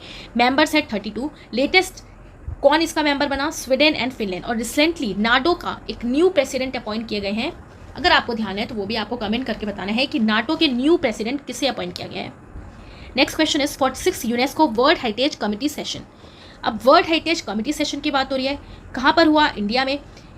कहाँ पे? भारत मंडपम न्यू दिल्ली में। यूनेस्को वर्ल्ड हेरिटेज कमिटी की अगर बात करें तो इसमें टोटल आपके 21 मेंबर्स हैं, राइट। एंड चराइदियो मैदाम असम का ये 43rd UNESCO world heritage site आपका बना है। सो चराइदियो मैदाम असम का 43rd UNESCO world heritage site आपका बना है, और इंडिया ने होस्ट किया है world heritage committee for the first time, ठीक है। इंपॉर्टेंट है, आपको ध्यान रखना है। सो अगर हम बात करें 42nd जो आपका यूनेस्को साइट बनी है इंडिया की, वो कौन से हैं? तो होयसल टेम्पल कॉम्प्लेक्स कहाँ पे है? ये कर्नाटका में, ठीक है, कर्नाटका। ये आपका 42nd पर Karnataka, right. 42nd UNESCO heritage site बना है। एंड अगर हम 41 की बात करें सो शांति निकेतन, शांति निकेतन कहाँ पर, वेस्ट बंगाल में, ठीक है, शांति निकेतन वेस्ट बंगाल में। सो ध्यान रखना है आपको। 43rd बना है चराई देव मैदान असम का, right. And 42nd Hoysala temple Karnataka का। एंड 41 शांति निकेतन वेस्ट बंगाल का। India mobile congress IMC 2024। अब इंडिया मोबाइल कांग्रेस जो है ये आपका होने वाला है कब, अक्टूबर 2024 न्यू दिल्ली में। इसकी थीम क्या है, इसकी थीम रखी गई है द फ्यूचर इज नाउ। आपको ध्यान रखना है मोबाइल कांग्रेस की बात हो रही है और ये भी कहाँ पे होगा भाई, दिल्ली में ही होगा, ठीक है। ग्लोबल इंडिया AI समिट 2024 ये भी आपका इंडिया के दिल्ली में ही हुआ था, ठीक है। सो इंडिया मोबाइल कांग्रेस 2024 ये आपका दिल्ली में होगा। And global India AI summit, AI पे समिट 2024। और अभी हमने देखा कि इंडिया की AI में रैंक कितनी है, 5th रैंक है, ओके। और फर्स्ट पे है आपका चाइना। नेक्स्ट अब हम देखने वाले हैं first in India in word से रिलेटेड इंपॉर्टेंट पॉइंट्स को। तो इंडिया का longest and largest urban tunnel will be built in which state, कौन से स्टेट में ये बन के रेडी होगा, सो महाराष्ट्र में। अर्बन टनल, ठीक है। इस टनल में महान रास्ते होंगे। अभी फोटो ही देख के आप देखो बिल्कुल कैसे रास्ते हैं, महान रास्ते, ठीक है। कहाँ पे बनाया गया, महाराष्ट्र में। नेम क्या रखा गया है इसका, बोरीवली ट्विन टनल। आपसे अगर क्वेश्चन पूछे बोरीवली तो आपको पता है बोरीवली कहाँ पे है, महाराष्ट्र में। तो बोरीवली ट्विन टनल इसका नाम है। ट्विन टनल 2 दिख रहे हैं आपको, ठीक है। इसका नेम रखा गया है। डेवलप किया है Mumbai metropolitan region development authority MMRDA ने। फाउंडेशन स्टोन इसका PM मोदी ने रखा था। कितनी टोटल लेंथ है, 11.8 किलोमीटर की। तो इंडिया का longest and largest urban tunnel will be built in which state, Maharashtra. Important है आपके आने वाले एग्जाम्स के लिए, ये ध्यान रखना है। टोटल लेंथ कितनी है इसकी, 11.8 किलोमीटर। अब लॉन्गेस्ट भी है, लार्जेस्ट भी है, अर्बन टनल भी है। तो आपको पता है कि महाराष्ट्र में बहुत रश है, ओके। तो डबल टनल बनाई गई ट्विन कहाँ पर, महाराष्ट्र में। महाराष्ट्र में कितनी लेंथ है, 11.8 kilometre, okay. Next is Air India to set up South Asia's largest flight training school in which state. तो एयर इंडिया सेटअप करने वाली है साउथ एशिया की लार्जेस्ट फ्लाइट की ट्रेनिंग दी जाएगी कौन से स्कूल में, कौन से स्टेट में, ठीक है। Training school in which state, so Maharashtra के। ये भी कहाँ पे, महाराष्ट्र के अमरावती में, महाराष्ट्र के अमरावती में, right. Next is first carbon fibre high speed train. तो carbon fibre high speed train किसने चलाई, चाइना ने। मेनली जितनी भी ट्रेनें होती है ना ये चाइना ही लेके आता है। तो ये भी आपको ध्यान रखना है कि first carbon fibre high speed train China. Next question is India's first integrated agriculture export facility being develop. तो इंडिया की जो first integrated agriculture export facility develop किया गया है इसको जवाहरलाल नेहरू पोर्ट पे, ओके। सो इंडिया के मेजर पोर्ट में आपका जवाहरलाल नेहरू पोर्ट बहुत इंपॉर्टेंट है। तो इंडिया की first integrated agriculture export facility, integrated agriculture export facility आपको कहाँ पे देखने को मिलेगी, जवाहरलाल नेहरू पोर्ट पे। इसे अप्रूव किया है minister of port shipping and waterways ने, सर्बानंद सोनोवाल जो है मिनिस्टर। प्रोजेक्ट की कॉस्ट है आपकी 284.19 करोड़ और इसको डेवलप किया गया है agriculture processing and storage facility कहाँ पर, लोकेशन मुंबई में। अभी तक हमने जितने क्वेश्चन देखे मेनली सब मुंबई, महाराष्ट्र, अमरावती में ही हो रहे हैं, ठीक है। तो इंडिया का first integrated agriculture export facility Jawaharlal Nehru port, क्योंकि आपका जवाहरलाल नेहरू पोर्ट है कहाँ पे, आपका मुंबई में है, तो वहीं पे हो रहा है, ठीक है। और इसको किसने डेवलप किया है, तो ministry of port and shipping and water के जो मिनिस्टर है सर्बानंद सोनोवाल, इन्होंने इसको अप्रूव किया है। और first integrated agriculture export facility यहाँ पर डेवलप की गई है जवाहरलाल नेहरू पोर्ट, जो कहाँ पे है, मुंबई में। Very important question. Next is first nation to prepare full list of fauna. Fauna means आपका क्या होता है, एक होता है फ्लोरा, दूसरा होता है फोना। फोना मीन्स होता है एनिमल। तो इंडिया की अगर हम बात करें तो इंडिया ऐसा पहला नेशन बन गया है जिसने प्रिपेयर किया है फुल लिस्ट ऑफ फोना। कितने एनिमल्स हैं इंडिया में, पहली बार किसने प्रिपेयर किया, इंडिया में, ठीक है। Again this question is very important. Total फोना इट मीन्स एनिमल्स की बात हो रही है। कितना डाटा निकल के आया, 1,04,561 फोना इट मीन्स एनिमल्स हैं इंडिया में। तो फर्स्ट नेशन जिसने प्रिपेयर किया है फुल लिस्ट ऑफ फोना कौन बन गया, India. Next is first national toll free anti narcotics helpline. First national toll free anti narcotics helpline number किसने लॉन्च की है, अमित शाह ने लॉन्च किया है। क्या नेम है इस नंबर का, नंबर क्या है, 1933 first national toll free anti narcotics helpline number launch किया है अमित शाह ने। Next question is first 3D printed electric abra launch in which city. 3D printed abra, abra आपका क्या होता है, सबसे पहली बात अब्रा क्या होता है, तो अब्रा आपका एक हाफ बोट होती है, okay, half boat half raft. अब यहाँ पर आपको देख के लग रहा है पिक्चर में कि ये क्या एक टाइप का बोट है। तो वर्ड का फर्स्ट 3D प्रिंटेड इलेक्ट्रिक आब्रा ये आपका स्टार्ट हुआ है दुबई में, दुबई ने इसको लॉन्च किया है। एक हाफ बोट या हाफ राफ्ट होता है। कैसे याद रखेंगे, तो आपको पता है ना अब्रा से आपको याद रखना है अरब। तो दुबई की कैपिटल क्या है, यूनाइटेड अरब अमीरात। तो अरब से आपको क्या हो जाएगा, यूनाइटेड अरब एमिरेट्स, ठीक है। तो ऐसे ही आपको ध्यान हो जाएगा दुबई। तो दुबई ने इसको लॉन्च किया है। जो वर्ड का first 3D printed electric abra launch है। अब्रा मीन्स एक हाफ बोट है या हाफ राफ्ट है और दुबई में जनरली इस टाइप का यूज होता है। अब ये इलेक्ट्रिक से बनाया गया है, वो भी 3D प्रिंटेड पे, right. Next is Sujata Saunik appointed first women chief secretary of which state? Chief secretary appoint किया गया है कौन सी स्टेट का? महाराष्ट्र का। महाराष्ट्र से रिलेटेड हमने कितने क्वेश्चंस पढ़ लिए, ठीक है। तो महाराष्ट्र से जो भी हमने क्वेश्चंस पढ़े, जिन जिन स्टेट्स का, आप उसको एक पेज पे लिख सकते हैं फटाफट से कि ये चीज़ पढ़ी, ये चीज़ पढ़ी, ये चीज़ पढ़ी, है ना। तो सुजाता सोनिक जो है, इन्हें अपॉइंट किया गया है फर्स्ट वुमेन चीफ सेक्रेटरी कौन सी स्टेट का? महाराष्ट्र का, सुजाता सोनिक। नेक्स्ट अब हम कुछ इंपॉर्टेंट एक्सरसाइज देखने वाले हैं। तो अब देखिए बेसिक जो एक्सरसाइज होती है उसका एक वीडियो मेरे चैनल पे ऑलरेडी डला हुआ है कि किसके बीच में जो एक्सरसाइज होती ही है हर ईयर, वो मैंने पढ़ा है। यहाँ पे हम फटाफट से देखते हैं। तो आप देखो मैत्री एक्सरसाइज जो है ये कौन से कंट्री के साथ होता है? तो ये आपका थाईलैंड के साथ होता है। और मैत्री एक्सरसाइज जो है ये एक जॉइंट मिलिट्री एक्सरसाइज है between Indian Army and Royal Thai Army, ठीक है। रॉयल थाई आर्मी के बीच में ये होता है मैत्री, ठीक है। तो हमें मैत्री यानी कि क्या है? मित्र है भाई, ठीक है, मित्र हैं। तो मित्र कौन बनते हैं? सेम लैंड वाले, ऐसे ध्यान रखना है, सेम लैंड वाले मित्र, Thailand. Next is nomadic elephant 2024। और ये जो नॉमेडिक एलिफेंट है ये आपकी जॉइंट मिलिट्री एक्सरसाइज है, मंगोलिया के साथ होता है आपका। कहाँ पे हुआ इस बार? तो अमरोई मेघालय में। तो नॉमेडिक, अब नॉमेडिक से हमें क्या समझ में आ रहा है? नॉमेडिक भाई नॉर्मल नहीं है, ठीक है, नॉमेडिक। अब हमने ना हिस्ट्री में पढ़ा है कि जो मंगोल वगैरह होते थे बहुत डेंजर होते थे, ठीक है, बस याद करने के लिए, डेंजर होते थे। तो नॉर्मल कौन नहीं है? मंगोल, है ना, मंगोल। और ये एक डिसीज भी होती है जिसमें आपका फेस भी मंगोल जैसा थोड़ा सा हो जाता है, तो ध्यान रखना है। नॉमेडिक एलिफेंट ये आपका होता है इसके बीच में, इंडिया एंड मंगोलिया के बीच में। Next is Khan quest 2024 multi national joint military exercise. अब जितना फास्ट हो सकता है मैं आपको उतना फास्ट पढ़ाने की और रिवीजन कराने की कोशिश कर रही हूँ, जिससे कि जल्दी ये वीडियो बहुत ज़्यादा लेंदी ना हो और फटाफट से हम चीज़ों को कवर कर लें। तो खान क्वेस्ट 2024 ये आपका एक multi national joint military exercise है। कौन सा एडिशन हुआ इस बार? 21st एडिशन, ठीक है। तो खान क्वेस्ट आपका ये मल्टी नेशनल, कई सारे नेशंस इसमें पार्टिसिपेट करते हैं, याद रखना है आपको, ओके। कौन सा एडिशन? 21st। नेक्स्ट अब हम कुछ important question related to art and culture देखने वाले हैं। So first question is which country demanded separate state carved out of part of Rajasthan, Madhya Pradesh, Gujarat and Maharashtra? Very important question कि किसने डिमांड किया है कि भाई हमें तो एक सेपरेट स्टेट चाहिए जो निकल के आया है राजस्थान से, मध्य प्रदेश से, गुजरात से, महाराष्ट्र से। तो उस स्टेट का क्या नाम रखा गया? भील, भील, ठीक है, भील। अब आपको पता है भील ट्राइब भी है। सो न्यू स्टेट नेम पूरा मिला के अगर हम देखें तो भील प्रदेश, ठीक है। तो कार्व्ड आउट किया गया इसको राजस्थान से, मध्य प्रदेश से, गुजरात से, महाराष्ट्र में, भील ट्राइब। तो भील से ही आपका निकल के हो गया भील प्रदेश, इसका नेम रखा जाएगा। डिमांड की गई है अभी 49 डिस्ट्रिक्ट्स निकाले गए हैं, Rajasthan, Madhya Pradesh, Gujarat and Maharashtra. It means इसमें 49 डिस्ट्रिक्ट्स आपको देखने को मिलेगा भील प्रदेश। वेरी इंपॉर्टेंट, ध्यान रखना है आपको, किसी भी आपके आने वाले एग्जाम्स में जो यहाँ पे करंट अफेयर्स अच्छे से पूछा जाएगा, पूछ सकता है। नेक्स्ट इज वर्ल्ड का largest Ramayana temple is being built in which state? अब वर्ल्ड का फर्स्ट जो आपका रामायण टेम्पल है, ओके, कहाँ पे बिल्ड किया जाएगा? सो बिहार में ये आपका बिल्ड किया जाएगा रामायणा टेम्पल। तो पूरे वर्ल्ड का largest Ramayana temple is being built in which state? Bihar. कहाँ पर? बिहार, ओके। जितने भी क्वेश्चन हैं आपके सब बहुत ज़्यादा इंपॉर्टेंट है, इसलिए अच्छे से आपको पढ़ लेना है। नेम क्या रहेगा इसका? तो विराट रामायणा टेम्पल। अब वर्ल्ड का लार्जेस्ट है तो विराट है, ठीक है। तो Virat Ramayana temple east Champaran district Bihar में इसको बनाया जाएगा। कंप्लीट हो जाएगा 2025, ठीक है। टारगेट रखा गया कि 2025 तक हमें इसे कंप्लीट कर देना है। नेम क्या है इसका? Virat Ramayana temple, Bihar, okay. Next is EAM S Jaishankar unveiled postage stamp of Ramlalla in which country? अब जो हमारे जयशंकर है, ठीक है, इन्होंने अनवील किया है रामलला का एक पोस्टेज स्टैम्प। कहाँ पर? लाओस में, ठीक है। कहाँ पे? Laos, Ramlalla Laos. अब रामलला कैसे याद रखेंगे? तो रामलला तो चाहेंगे नहीं किसी का लॉस हो, ठीक है, किसी का लॉस ना हो, तो पोस्टेज स्टैम्प भी यहाँ पे लॉन्च कर दिया। तो लॉस से लाओस आपको ध्यान रखना है, Laos Laos. Next is India का first sunken museum open in which city? Sunken museum की बात हो रही है। सनकेन म्यूजियम ओपन किया गया है कहाँ पे? न्यू दिल्ली में।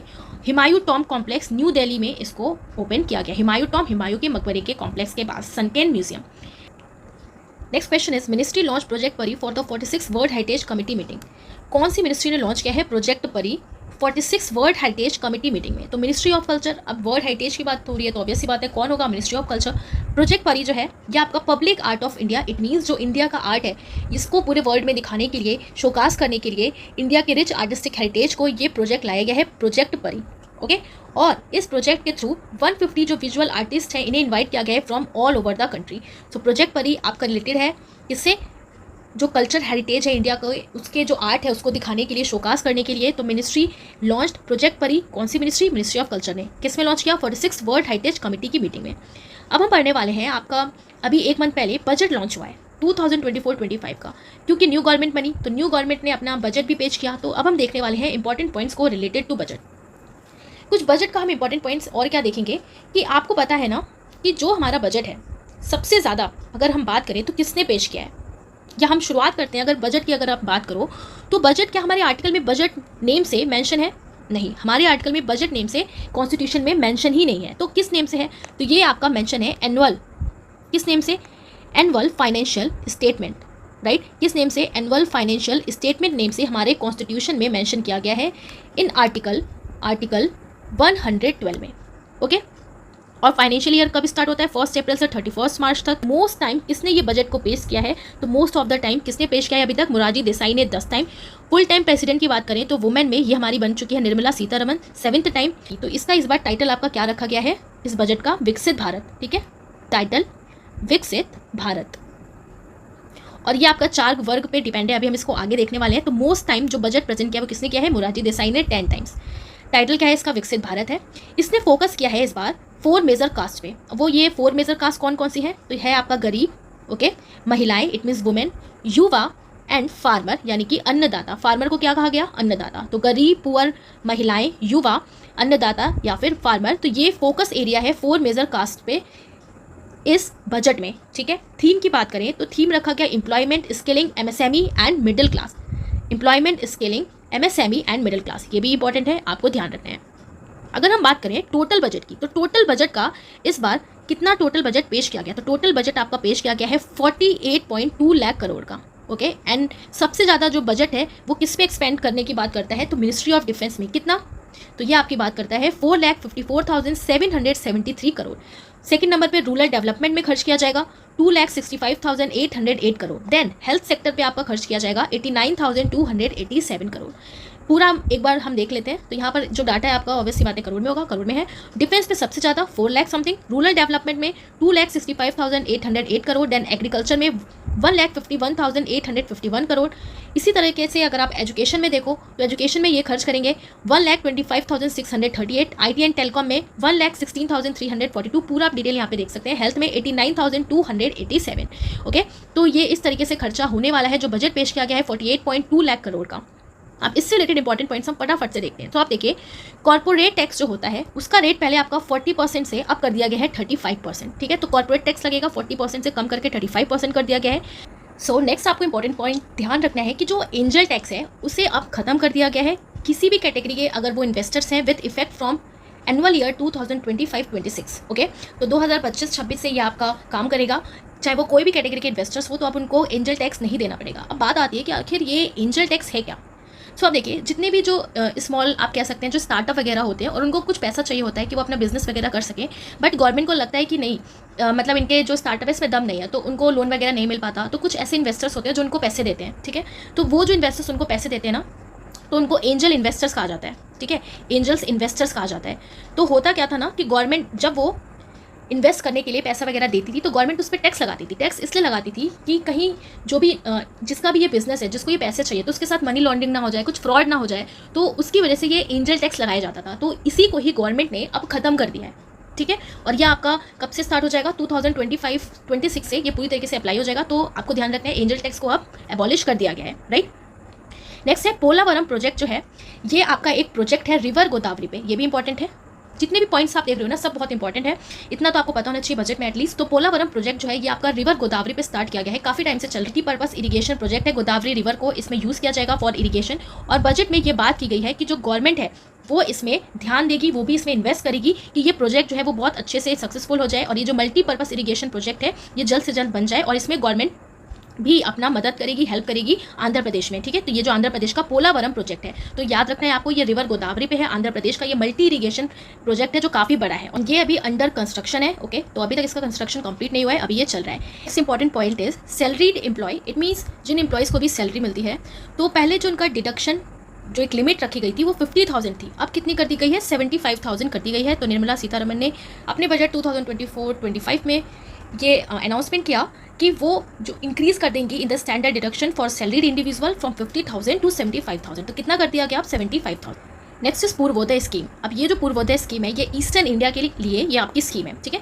तो इसके बारे में भी कहा गया पूर्वोदय स्कीम को गवर्नमेंट ने जो बजट पेश किया कि हम फोकस करेंगे कि डेवलपमेंट हो ईस्टर्न इंडियन स्टेट्स का थ्रू इंफ्रास्ट्रक्चर, एम्प्लॉयमेंट मिले, इकोनॉमिक अपॉर्चुनिटी मिले ताकि वो सेल्फ रिलायंस को अचीव कर सके टिल 2047। ओके। तो अगर हम बात करें यहाँ पर तो पूर्वोदय स्कीम में आपकी कौन कौन सी यहाँ पर आपकी जो स्टेट है वो आता है। तो आप देखिए पूर्वोदय स्कीम की अगर हम बात करें तो यहाँ पर आपका आता है बिहार। ठीक है। जितनी भी ईस्टर्न इंडिया जो है आपका बिहार आ गया, वेस्ट बंगाल आ गया। ठीक है। आपकी आंध्र प्रदेश की भी इसमें बात की गई है, आंध्र प्रदेश की, देन झारखंड, एक्सेट्रा ये आपके शामिल है ईस्टर्न इंडिया में। ओके, तो आपको ध्यान रखना है कि पूर्वोदय स्कीम की भी बात की गई है बजट में। नेक्स्ट क्वेश्चन इज कि नॉर्थ ईस्ट रीजन में इंडियन पोस्ट पेमेंट जो बैंक है, तो इन्होंने कहा है कि हम नॉर्थ ईस्टर्न रीजन में जो इंडियन पोस्ट पेमेंट बैंक है इन्हें डेवलप करेंगे। कितने इंडियन पोस्ट पेमेंट बैंक को डेवलप करने की बात की गई है? सो वो है 100 इन नंबर, राइट। सो कितने Indian post payment bank develop करेंगे गवर्नमेंट नॉर्थ ईस्ट रीजन में? 100, ठीक है, कितनी? 100। सो नेक्स्ट क्वेश्चन इज कि पीएम मुद्रा योजना जो है और इसमें जो तरुण कैटेगरी है इसकी लोन लिमिट 20 लाख तक बढ़ा दी गई है, ठीक है। अब पीएम मुद्रा योजना की हम बात करें तो पीएम मुद्रा जो योजना है आपका ये 2015 में लॉन्च की गई थी, ठीक है, बाय प्राइम मिनिस्टर मोदी। और अगर हम बात करें कि ये मुद्रा योजना जो है 3 कैटेगरीज में इसमें आपको लोन प्रोवाइड करने की बात की गई। तो 3 कैटेगरीज आपकी कौन सी हैं? शिशु, किशोर एंड तरुण, ठीक है। जब गवर्नमेंट स्कीम्स मैंने आपको बताया था तो वहाँ पे डिटेल में बताया था। तो यहाँ पर जो एक कैटेगरी है तरुण कैटेगरी, ठीक है, तरुण कैटेगरी में तो इसमें जो इसकी लिमिट है वो 20 लाख कर दी गई है। पहले कितनी थी? अप्रॉक्स 16 लाख तक थी, अब वो 20 लाख तक लोन लिमिट कर दिया गया है प्रधानमंत्री मुद्रा योजना में। ओके, तो याद रखना है आपको अब कितनी लिमिट कर दी है यहाँ पर। सो कितनी कर दी? 20। अगर हम यहाँ पर बात करें कि अच्छा मुद्रा की फुल फॉर्म क्या है ये भी आपसे पूछ लेता है, ध्यान रखना है आपको। Micro unit development, right, and refinance agency limited, refinance agency limited. Okay, ये फुल फॉर्म भी आपसे पूछ लेता है तो आपको ध्यान रखना है। तो तरुण कैटेगरी की लोन लिमिट बढ़ा दी गई है, 20 लाख कर दिया गया है। नेक्स्ट इज एनपीएस वात्सल्य स्कीम। अब ये एनपीएस वात्सल्य स्कीम क्या है? तो ये जो आपकी एनपीएस वात्सल्य स्कीम है ये इस पे प्राइमरी फोकस रखा गया है कि अलाउ करना है पेरेंट्स को एंड गार्जियंस को कि वो कंट्रीब्यूट कर सकें एज अ फंड, किसके लिए? माइनर चिल्ड्रंस के लिए, ठीक है। तो जो छोटे बच्चे हैं उनके लिए पेरेंट्स जो हैं वो कंट्रीब्यूट करें एज अ फंड एनपीएस वात्सल्य स्कीम में। तो ये इसका प्राइमरी फोकस है, इसकी भी बात की गई है बजट में। 2 टेम्पल्स जो हैं जिन्हें डेवलप किया जाएगा तीर्थ यात्रा फॉर पिलग्रिमेज के लिए एंड टूरिज्म के लिए इन बजट 2024-25 में बात की गई है। वो 2 टेम्पल्स जो हैं आपका Vishnupad temple and Mahabodhi temple, Bodhi यानी कि बुद्ध गौतम विहार, राइट। तो दोनों ही टेम्पल आपको याद रखना है, Vishnupad temple, okay, and Mahabodhi temple, Vishnupad temple and Mahabodhi temple, इनकी आपकी बात की गई है, राइट। बहुत इंपॉर्टेंट है, ध्यान रखना है। Next important point is estimated fiscal deficit. So estimated fiscal deficit बताया गया है कितना? 4.9%। याद रखना है आपको, 4.9% ऑफ जीडीपी, राइट, याद कर लेना है। 4.9% of GDP estimated fiscal deficit budget में बताया गया है। New income tax system. अब न्यू इनकम टैक्स सिस्टम आपका कैसे लगेगा एनुअली? तो पहले आप देख सकते हैं यहाँ पे ओल्ड वाला, न्यू में क्या बोला गया है कि 0 से 3 लाख अगर आपकी एनुअल सैलरी है तो कुछ नहीं लगेगा, 3 लाख से 7 लाख तो 5%, 7 से 10 लाख तो 10%, 10 से 12 15%, 12 से 15 लाख तो 20% and 15 lakh and above so 30% आपका टैक्स यहाँ पे लगेगा। तो ये न्यू टैक्स स्लैब आपको ध्यान रखना है। पहले 0 से 3 लाख पे कुछ नहीं लगता था, अब 3 से 6 लाख पे आपका 5% पहले लगता था, अब इसमें 7 कर दिया गया है जिसमें 5% ही है, सब कुछ सेम है, बस थोड़ी थोड़ी सी लिमिट आपकी बढ़ा दी गई है, right. Next question is national industrial corridor development programme. Okay, अभी national development corridor development programme का भी अनाउंसमेंट या बताया गया बजट में, जिसमें कहा गया कि 12 इंडस्ट्रियल पार्क डेवलप किए जाएंगे। कितने इंडस्ट्रियल पार्क? 12। ओके, सो आपको ध्यान रखना है कि national industrial corridor development programme की बात की गई बजट में। ये आपका एक स्कीम भी है जिसमें 12 इंडस्ट्रियल पार्क को डेवलप किया जाएगा, राइट। नेक्स्ट है पीएम आवास योजना। अब पीएम आवास योजना हमने स्कीम वाले में भी पढ़ा है, जिसमें हमने स्कीम से की थी। तो पीएम आवास योजना आपके रूरल के लिए भी और आपका अर्बन के लिए भी लॉन्च की गई थी। लेकिन अगर हम बात करें ओवरऑल पीएम आवास योजना तो बजट में बताया गया कि 10 लाख करोड़ रुपीज़ को इन्वेस्ट करेगी गवर्नमेंट पीएम आवास योजना के लिए। नेक्स्ट इंपॉर्टेंट पॉइंट कि पीएम सूर्य घर मुफ्त बिजली योजना के तहत free electricity 300 unit per month दिया जाएगा 1 करोड़ हाउसेस को। सो पीएम सूर्य घर मुफ्त बिजली योजना में 2024 के लिए फ्री इलेक्ट्रिसिटी 300 पर मंथ दिया जाएगा, यानी कि 300 यूनिट दिया जाएगा 1 करोड़ हाउसेस को। Question is external affair minister S Jaishankar inaugurated मैत्री उड्डयन। सो मैत्री उड्डयन इनॉग्रेट किया है एक्सटर्नल अफेयर मिनिस्टर जो है एस जयशंकर ने, जो as a symbol of friendship denote करता है कौन सी कंट्री में इन्होंने किया है? सो मॉरिशस में, आपको याद रखना है Mauritius. So external affair minister S Jaishankar ने इन्होंने एक Maitri Udyan as a symbol of friendship को कहाँ पर इनॉग्रेट किया है? सो मॉरिशस कंट्री में। नेक्स्ट अब हम पढ़ने वाले हैं इंपॉर्टेंट बुक्स को भी हम ऑलरेडी पढ़ चुके हैं अगस्त तक। तो यहाँ पर जो मोस्ट इंपॉर्टेंट है उसे हम फटाफट से देखते हैं। तो breaking rock and barrier the adventurous life of Sudipta Sen Gupta. तो सुदीप्ता सेन गुप्ता जो है इनकी एक बुक है जिसका टाइटल है ब्रेकिंग रॉक्स एंड बैरियर। तो ये बुक किसने लिखी है? सुदीप्ता सेन गुप्ता ने। Rock and barrier, rock and barrier कौन तोड़ेगा? सेना तोड़ेगी। इसे हमने कैसे याद रखा था? अब रॉक एंड बैरियर बहुत हार्ड होता है, बहुत मजबूत है, तो एक मजबूत इंसान ही उसे तोड़ सकता है, कौन तोड़ पाएगा? सेना। तो सेना गुप्ता, ऐसे हमने याद रखा था। तो ब्रेकिंग रॉक एंड बैरियर को कौन तोड़ पाएगा? इसलिए सेना गुप्ता, राइट। तो याद रखना है आपको, ब्रेकिंग रॉक एंड बैरियर किसने लिखी है? सुदीप्ता सेन गुप्ता। इंपॉर्टेंट है, ध्यान रखना है। Next is Jamshedji Tata powerful learning for corporate success. So ये जो बुक है किसने लिखी है? Harish Bhatt and R Gopal Krishnan. So Jamshedji Tata powerful learning for corporate success, Harish Bhatt and R Gopal Krishnan ने ये बुक लिखी है। Next is power within. ये जो पावर विद इन है किसने लिखी है? Doctor R Bala Subramanian.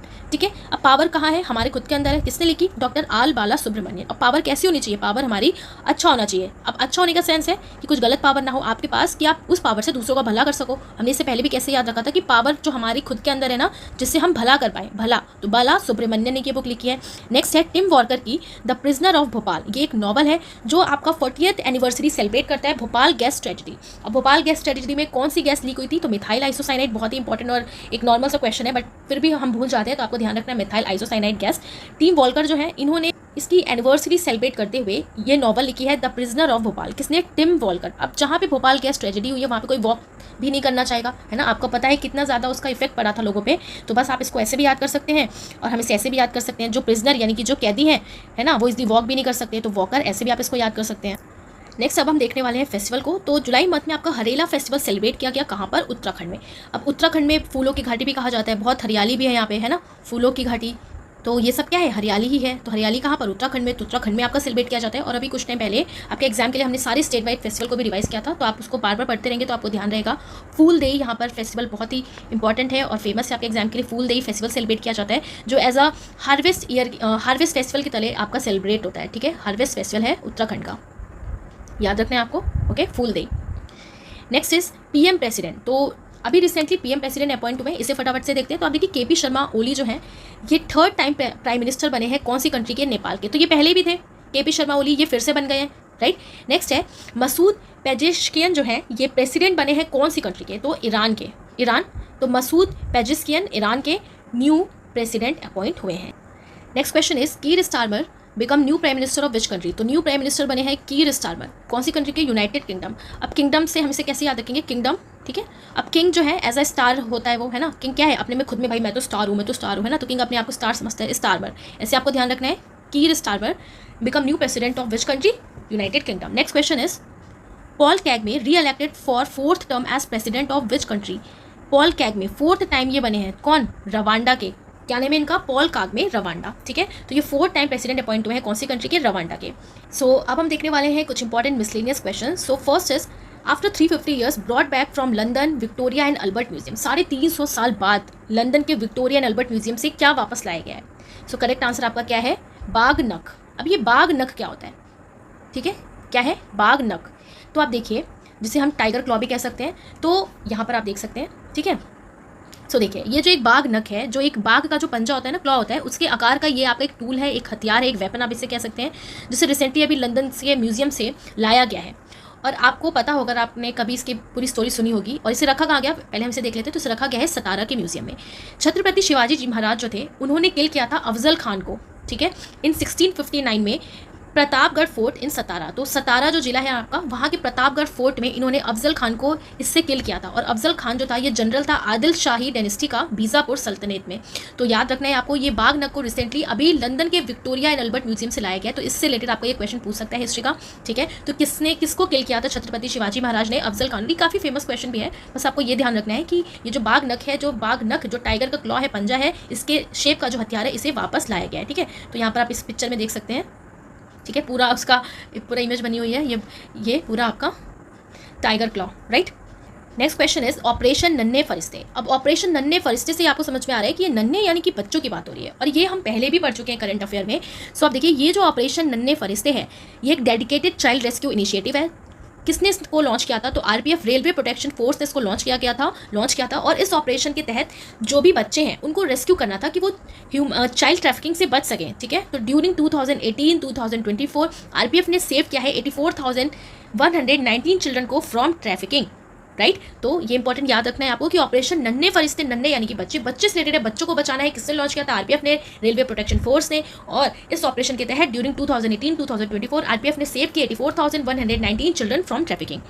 अब कौन सी सिटी है जिसने गिनीज वर्ल्ड रिकॉर्ड बनाया bye planting 11 lakh trees in a single day? तो आपको पता है इंदौर हमेशा क्लीननेस में आगे रहता है इंडेक्स में, ठीक है। तो कौन बन गया? इंदौर बन गया। क्यों ये क्लीननेस में आगे रहता है? क्योंकि इतने ज़्यादा इसने ट्री प्लांट कर रहा है राइट, पॉल्यूशन से बचा रहा है। तो आपको ध्यान रखना है किसने ये गिनीज वर्ल्ड रिकॉर्ड बनाया है, bye planting 11 lakh trees in a single day में, इंदौर ने, ठीक है, इंदौर ने।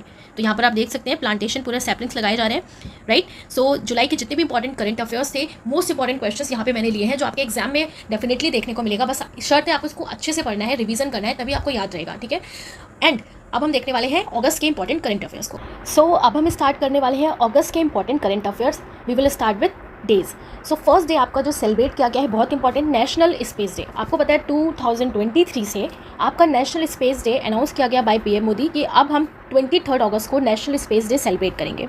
अब ये नेशनल स्पेस डे, क्या खास बात थी इस दिन? तो आपको पता है कि 23 अगस्त 2023 को चंद्रयान 3 स्पेस क्राफ्ट जो है ये लैंडेड हुआ था लूनर साउथ पोल पे, राइट। और इसी वजह से जो इंडिया है ये 4th कंट्री बन गया जो चांद पे पहुंच पाया, और 1st कंट्री बन गया जो साउथ पोल पे पहुंच पाया मून के। अगर हम बात करें कि आखिर 1st, 2nd, 3rd पे कौन है, तो यूएसए, रशिया एंड चाइना आपके 3rd पोजीशन पे है। एंड देन 4th कौन सा कंट्री बन गया है आपका, हमारा इंडिया। जहाँ पर ये जो आपका पूरा एक मिशन जो है प्रॉपर, जहाँ पे ये लैंड हुआ उसका नेम रखा गया शिव शक्ति, ठीक है। उस पॉइंट का नेम रखा गया जहाँ पे ये लैंड हुआ शिव शक्ति। थीम थी इसकी 2024 में, इसकी थीम रखी गई touching lives while touching the moon. So ये डे भी आपका बहुत इंपॉर्टेंट है, आपके एग्जाम में पूछ सकता है। सो नेशनल स्पेस डे ये आपका सेलिब्रेट किया गया 23 अगस्त को 2023 से इसे सेलिब्रेट किया गया। आपको बताना है कि लैंडर एंड रोवर का नेम क्या था। Okay, so national space day हम सेलिब्रेट कर रहे हैं फ्रॉम 23 अगस्त, और इस बार भी 23 अगस्त को नेशनल स्पेस डे सेलिब्रेट किया गया।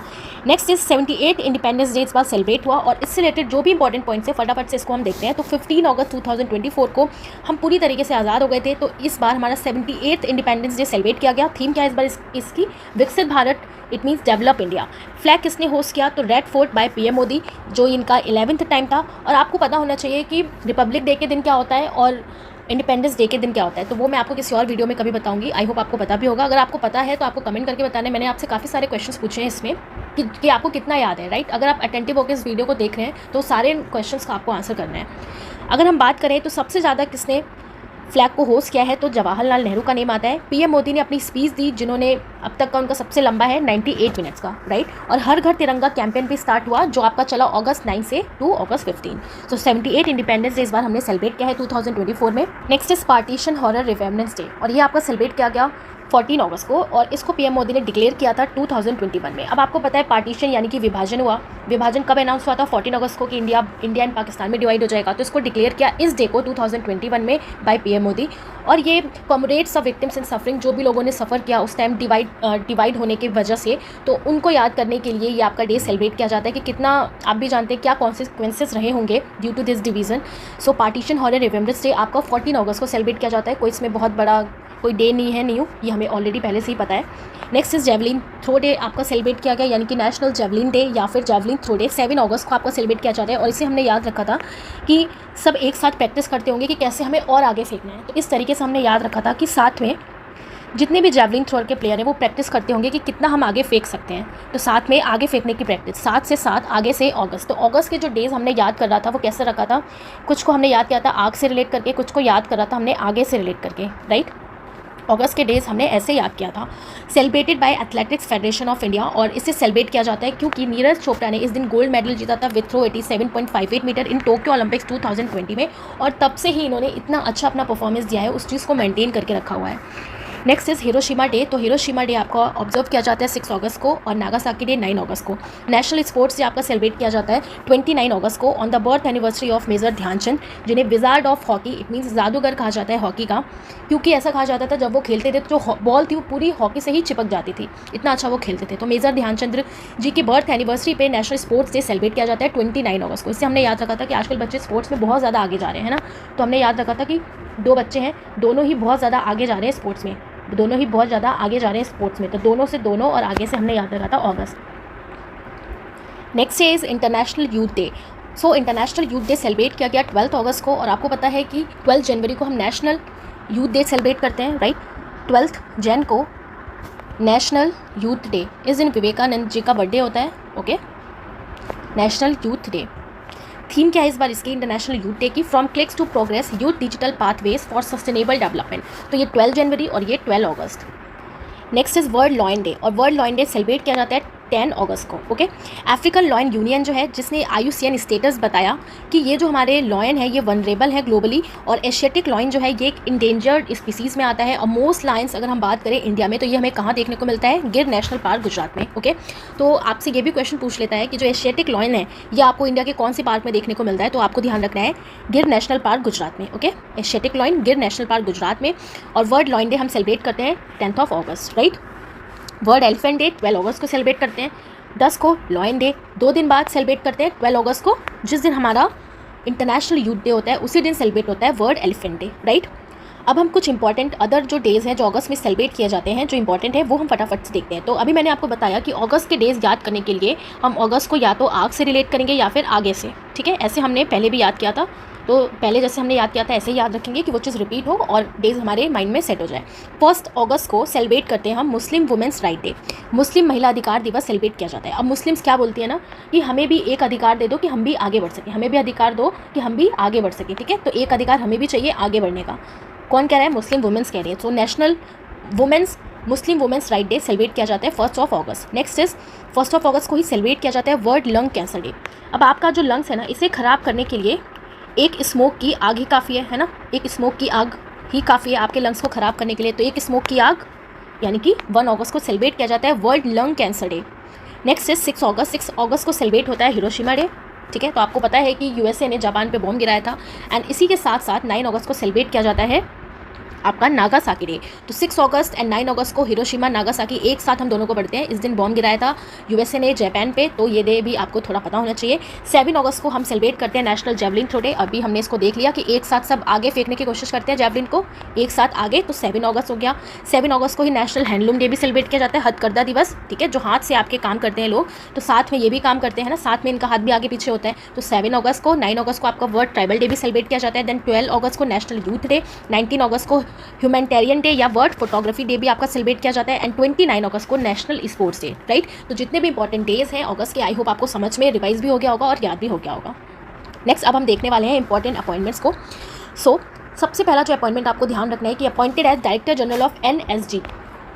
सो यहाँ पर आप देख रहे हो NSG मतलब आपका क्या होता है, national security guard, right. National security GUARD, national security guard. So इसका डायरेक्टर जनरल किसको अपॉइंट किया गया, श्रीनिवास। अब जो भी नेशनल सिक्योरिटी दे रहे हैं एज अ गार्ड, ठीक है, याद करने के लिए हमें कैसे रिलेट करना है कि सिक्योरिटी कौन दे रहे हैं, गार्ड दे रहे हैं, तो उन्हें वहीं पे निवास करना पड़ता है। अब सिक्योरिटी देनी तो निवास वहीं करना पड़ेगा ना, तो निवास से क्या हो जाएगा, श्रीनिवासन। सो जो भी बना है उनका नाम क्या है, निवास Srinivasan. Next is new union home secretary of India. New union home secretary of India किसको अपॉइंट किया गया, गोविंद मोहन को। याद रखना है आपको, गोविंद एंड मोहन, यानी कि गोविंद मोहन को अपॉइंट किया गया है new union secretary of India, right.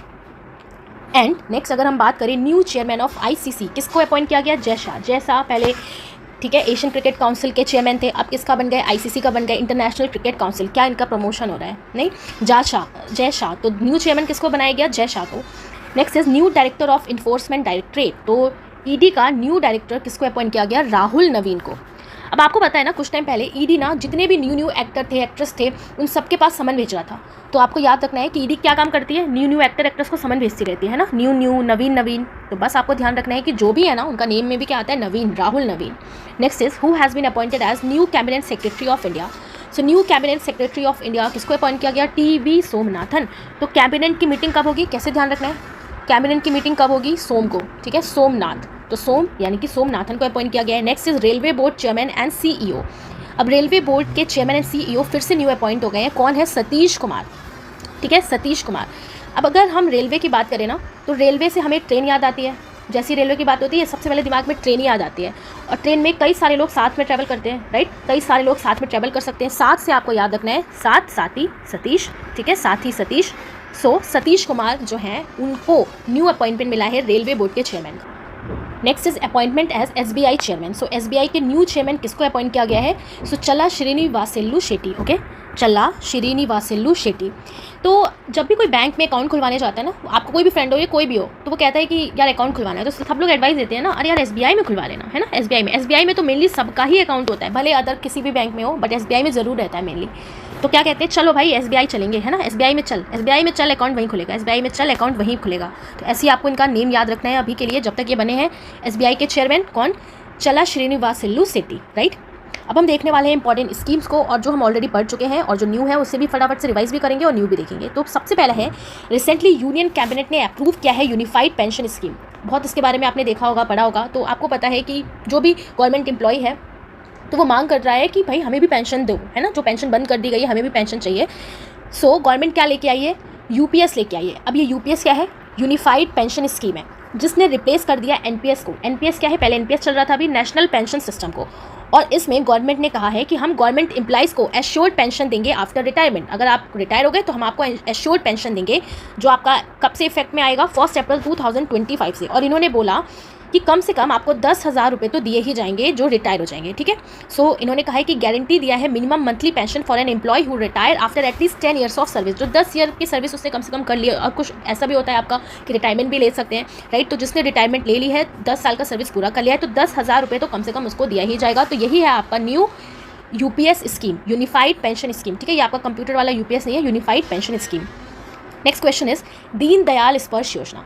अब ये जो दीनदयाल स्पर्श योजना है, ये आपका एक स्कॉलरशिप स्कीम है। स्पर्श योजना, ठीक है, स्पर्श बच्चों की बात हो रही है। To award children in the class category of standard 6 to 9, जो 6 to 9 स्टैंडर्ड में बच्चे हैं उनको स्कॉलरशिप अमाउंट दिया जाएगा 6,000 per year. Launch by department of post under the union ministry of communication, right. तो किसके अंडर में ये लॉन्च किया गया है, department of post under the union ministry of communication. So scholarship scheme ये लॉन्च की गई है 6 to 9 क्लास के बच्चों के लिए, स्पर्श योजना, दीनदयाल स्पर्श योजना, राइट। नेक्स्ट क्वेश्चन इज विज्ञान धारा स्कीम। अब ये जो विज्ञान धारा स्कीम है, रिसेंटली इसको अप्रूव किया है यूनियन गवर्नमेंट ने। ये स्कीम पहले भी चल रही थी, इसके अंदर बहुत सारे आपके स्कीम्स वगैरह हैं। तो under department of science and technology, DST, duration है इसका 15 finance commission from 2021, 2022 to 2025 to 2026 तक इसको प्रपोज किया गया है।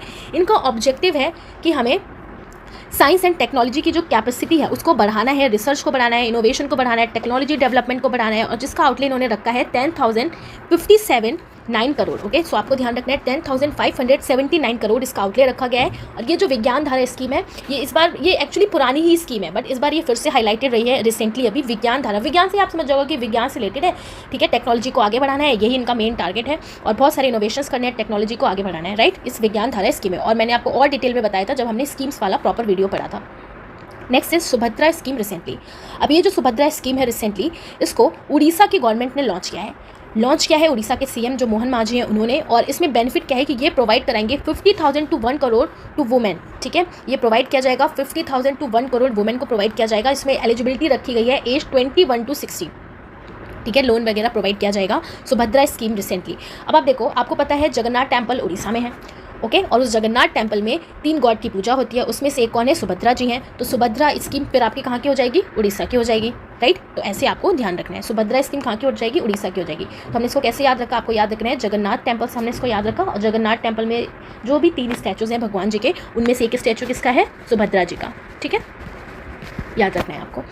नेक्स्ट इज मुख्यमंत्री माझी लड़की बहन योजना। अब ये जो स्कीम है ना, माझी लड़की बहन योजना, इसे भी हमने पहले पढ़ा था। और हमने क्या पढ़ा था कि जो एमपी की स्कीम है लाडली बहना योजना, बिल्कुल उसी की तरह नाम रखा गया है इसका, और उसी से रिलेटेड ये स्कीम है। उसी को देखते हुए महाराष्ट्र की गवर्नमेंट ने भी इसको लॉन्च किया है, माझी लड़की बहन योजना। आप कैसे याद रखेंगे माझी, तो आपको पता है ना, माझी जो है ये मराठी वर्ड है, ठीक है। माझी जो है मराठी वर्ड है, और ये आपका मराठी कहाँ की लैंग्वेज है, महाराष्ट्र मुंबई की ही वहीं बोली जाती है। सो माझी लड़की बहन योजना महाराष्ट्र की गवर्नमेंट ने इसको लॉन्च किया है। लॉन्च किया है इसको एकनाथ शिंदे जो महाराष्ट्र के सीएम है, और प्रोवाइड करेंगे 1,500 per month to 1 crore plus women's को, राइट, वुमेन को। Next is first state to adopt the newly introduce unified pension scheme. तो पहली जो स्टेट है जो अडॉप्ट करेगा newly introduce unified pension scheme. अभी हमने पढ़ा यूनिफाइड पेंशन स्कीम, कौन इसको अडॉप्ट करने वाला है, महाराष्ट्र। अभी जब हमने जुलाई के करंट अफेयर्स देखे थे तो उसमें भी जो महाराष्ट्र से रिलेटेड करंट अफेयर्स थे वो बहुत सारे थे। अब इसमें भी हमने देखा कि पहला यूनिफाइड पेंशन स्कीम किसने अडॉप्ट भी कर लिया, महाराष्ट्र ने। Very important question, okay. Next question is मुख्यमंत्री मैया सम्मान योजना। अब मैया को सम्मान देना है, किसने लॉन्च किया, झारखंड ने लॉन्च किया। इसमें भी इनका पूरा ऑब्जेक्टिव क्या है कि ये सपोर्ट करेंगे, ऑनर करेंगे वुमेन को, कैसे, फाइनेंशियली सपोर्ट करके, इंसेंटिव देंगे, रिसोर्सेज देंगे, और मंथली उनको 1,000 रुपये दिया जाएगा। अब हमें इससे कैसे याद रखा था, हमने इसे याद रखा था कि मैया को सम्मान देना है, ठीक है। मैया को सम्मान देना है, कैसे देंगे, आप कैसे सम्मान दे रहे हैं, मुकुट पहना के, झाड़ियों का मुकुट पहना के, ठीक है। अब देखो ना, याद करना है, इसलिए मैं आपको ऐसे बता रही हूँ, झाड़ियों का मुकुट बना के, ठीक है, सम्मान देना है मैया को झाड़ियों का मुकुट बना के। तो झाड़ी से झारखंड, ऐसे हमने इसको याद रखा था। और ये वाली स्कीम जो है इसे भी हम पहले पढ़ चुके हैं कि गोवा ने लॉन्च किया है गोयम विना मूल्य वीज योजन स्कीम। अभी हमने इसे जुलाई में भी देखा था, याद रखना है आपको। मुख्यमंत्री मैया सम्मान योजना, ओके, ऑफिशियली इसको लॉन्च किया गया आपका 16 अगस्त 2024 को। अभी जो हमने स्कीम पढ़ी वही ये स्कीम है। संपूर्ण नाथ अभियान, development of aspirational district and block, यानी कि संपूर्ण नाता ये जो अभियान है नीति आयोग ने लॉन्च किया है कि हमें डिस्ट्रिक्ट्स एंड ब्लॉक्स को डेवलपमेंट करना है इनका, to launch one scientist one product scheme. इसको आई कार्ड ने लॉन्च किया है, बहुत ज़्यादा ये चल रहा है, यूपी ने स्टार्ट किया था, one district one game, okay, one sports one district, इस टाइप से। सो इसी तरीके से to launch one scientist one product scheme, आई कार्ड ने इसको लॉन्च किया है, Indian Council of Agriculture Research ने। और इसी तरीके से आपका चल रहा है वन नेशन वन इलेक्शन। श्रमिक बसेरा स्कीम जो है ये लेबर्स के लिए स्कीम है, इसको लॉन्च किया है गुजरात ने कि बसेरा मिलना चाहिए रात में भी, ओके, और जिसमें ये प्रोवाइड करेंगे housing facilities to the construction worker and labours के लिए, और फीस सिर्फ आपकी 5 रुपये रहेगी per day. Rajiv Gandhi civil अभ्याश्रम जो है इसको लॉन्च किया है तेलंगाना के सीएम ने रेवंत रेड्डी ने, और जिसमें ये प्रोवाइड करेंगे 1 lakh financial assistance to students who qualify for UPSC mains exam. जो यूपीएससी मेंस एग्जाम क्वालिफाई कर लेंगे उनको 1 लाख फाइनेंशियल असिस्टेंस दिया जाएगा। मुख्यमंत्री युवा कार्य प्रशिक्षण जो है ये भी महाराष्ट्र ने लॉन्च किया है। इसका भी एम क्या है, to provide valuable and internship opportunity skill and to boost youth employment. Youth के एम्प्लॉयमेंट को बढ़ाना है, अपॉर्चुनिटी को बढ़ाना है, वैल्यूएबल इंटर्नशिप वगैरह को बढ़ाना है, राइट। तो ये भी किसने लॉन्च किया, महाराष्ट्र ने। जैवा ग्रामम कैंपेन, और ये जो आपका कैंपेन है ये केरला ने लॉन्च किया है कि वो ऑर्गेनिक फार्मिंग को प्रमोट कर सके। अब मैं ये सारी स्कीम्स को जल्दी इसलिए आपको बता रही हूँ कि आपका रिवाइज हो जाए, क्योंकि मैं ये ऑलरेडी स्कीम्स वाले में आपको डिटेल में मैंने पढ़ा चुकी हूँ। नेक्स्ट है ministry of textile is setting 7 PM Mitra park. जो मिनिस्ट्री ऑफ टेक्सटाइल है वो 7 PM मित्र पार्क इस्टेब्लिश करने वाली है अंडर पीएम मित्र स्कीम। 7 टेक्सटाइल पार्क जो हैं वो सेटअप होंगे आपके तमिलनाडु में, तेलंगाना में, कर्नाटका में, एमपी में, यूपी में एंड महाराष्ट्र में। आउटले की बात करें सो 4445 करोड़ इसमें खर्च होने वाला है। और पीएम मित्र जो है इसका पूरा नेम है mega integrated textile region and apparel. Launch किया है इसको टेक्सटाइल मिनिस्ट्री ने 2021 में, और इस टाइम ये फिर से हाईलाइटेड थी इसलिए न्यूज़ में आ गई। और एम क्या है इसका कि इसका to make Indian textile industry globally competitive बनाना है इंडियन टेक्सटाइल इंडस्ट्री को, एम्प्लॉयमेंट को बूस्ट करना है, अट्रैक्ट करना है लार्ज इन्वेस्टमेंट को। हमने इसे याद रखा था कैसे कि कहाँ पे ये बिल्ड होने वाले हैं 7 PM मित्रा पार्क की एमपी एंड यूपी। जैसे कोई एमपी है, कोई इंसान है एमपी एंड यूपी, और वो रात में रास्ते में गाने हुए कार से मिलने गए, ठीक है, गाते हुए कार से मिलने गए, ऐसे हमने याद रखा था कि एमपी एंड यूपी रात में रास्ते में गाते हुए कार से मिलने गए। एमपी एंड यूपी हो जाएगा, रात गुजरात, रस्ते यानी कि महाराष्ट्र, गाना यानी कि आपका तेलंगाना, कार से यानी कि कर्नाटका, ठीक है, ऐसे हमने इसको याद रखा था, तो आपको ध्यान रखना है। नेक्स्ट अब हम देखने वाले हैं first in India and world में जो भी चीज़ें हुई हैं important in August month. So the first question is Rumi first India's first reusable hybrid rocket. Rhumi 1 जो है ये इंडिया का फर्स्ट रीयूजेबल हाइब्रिड रॉकेट है। रीयूजेबल, ठीक है, दोबारा से यूज़ कर सकते हैं। कैसे याद रखेंगे, क्या नाम है, दोबारा से यूज़ कर सकते हैं रॉकेट को, भाई होम में भी कर सकते हैं, है ना, होम में भी, होम रूमी याद रखना है आपको, रूमी होम। सो रूमी 1 जो है ये इसका नेम है, डेवलप किया है Tamil Nadu based startup space zone ने इंडिया में, और इसको लॉन्च किया गया है from Chennai.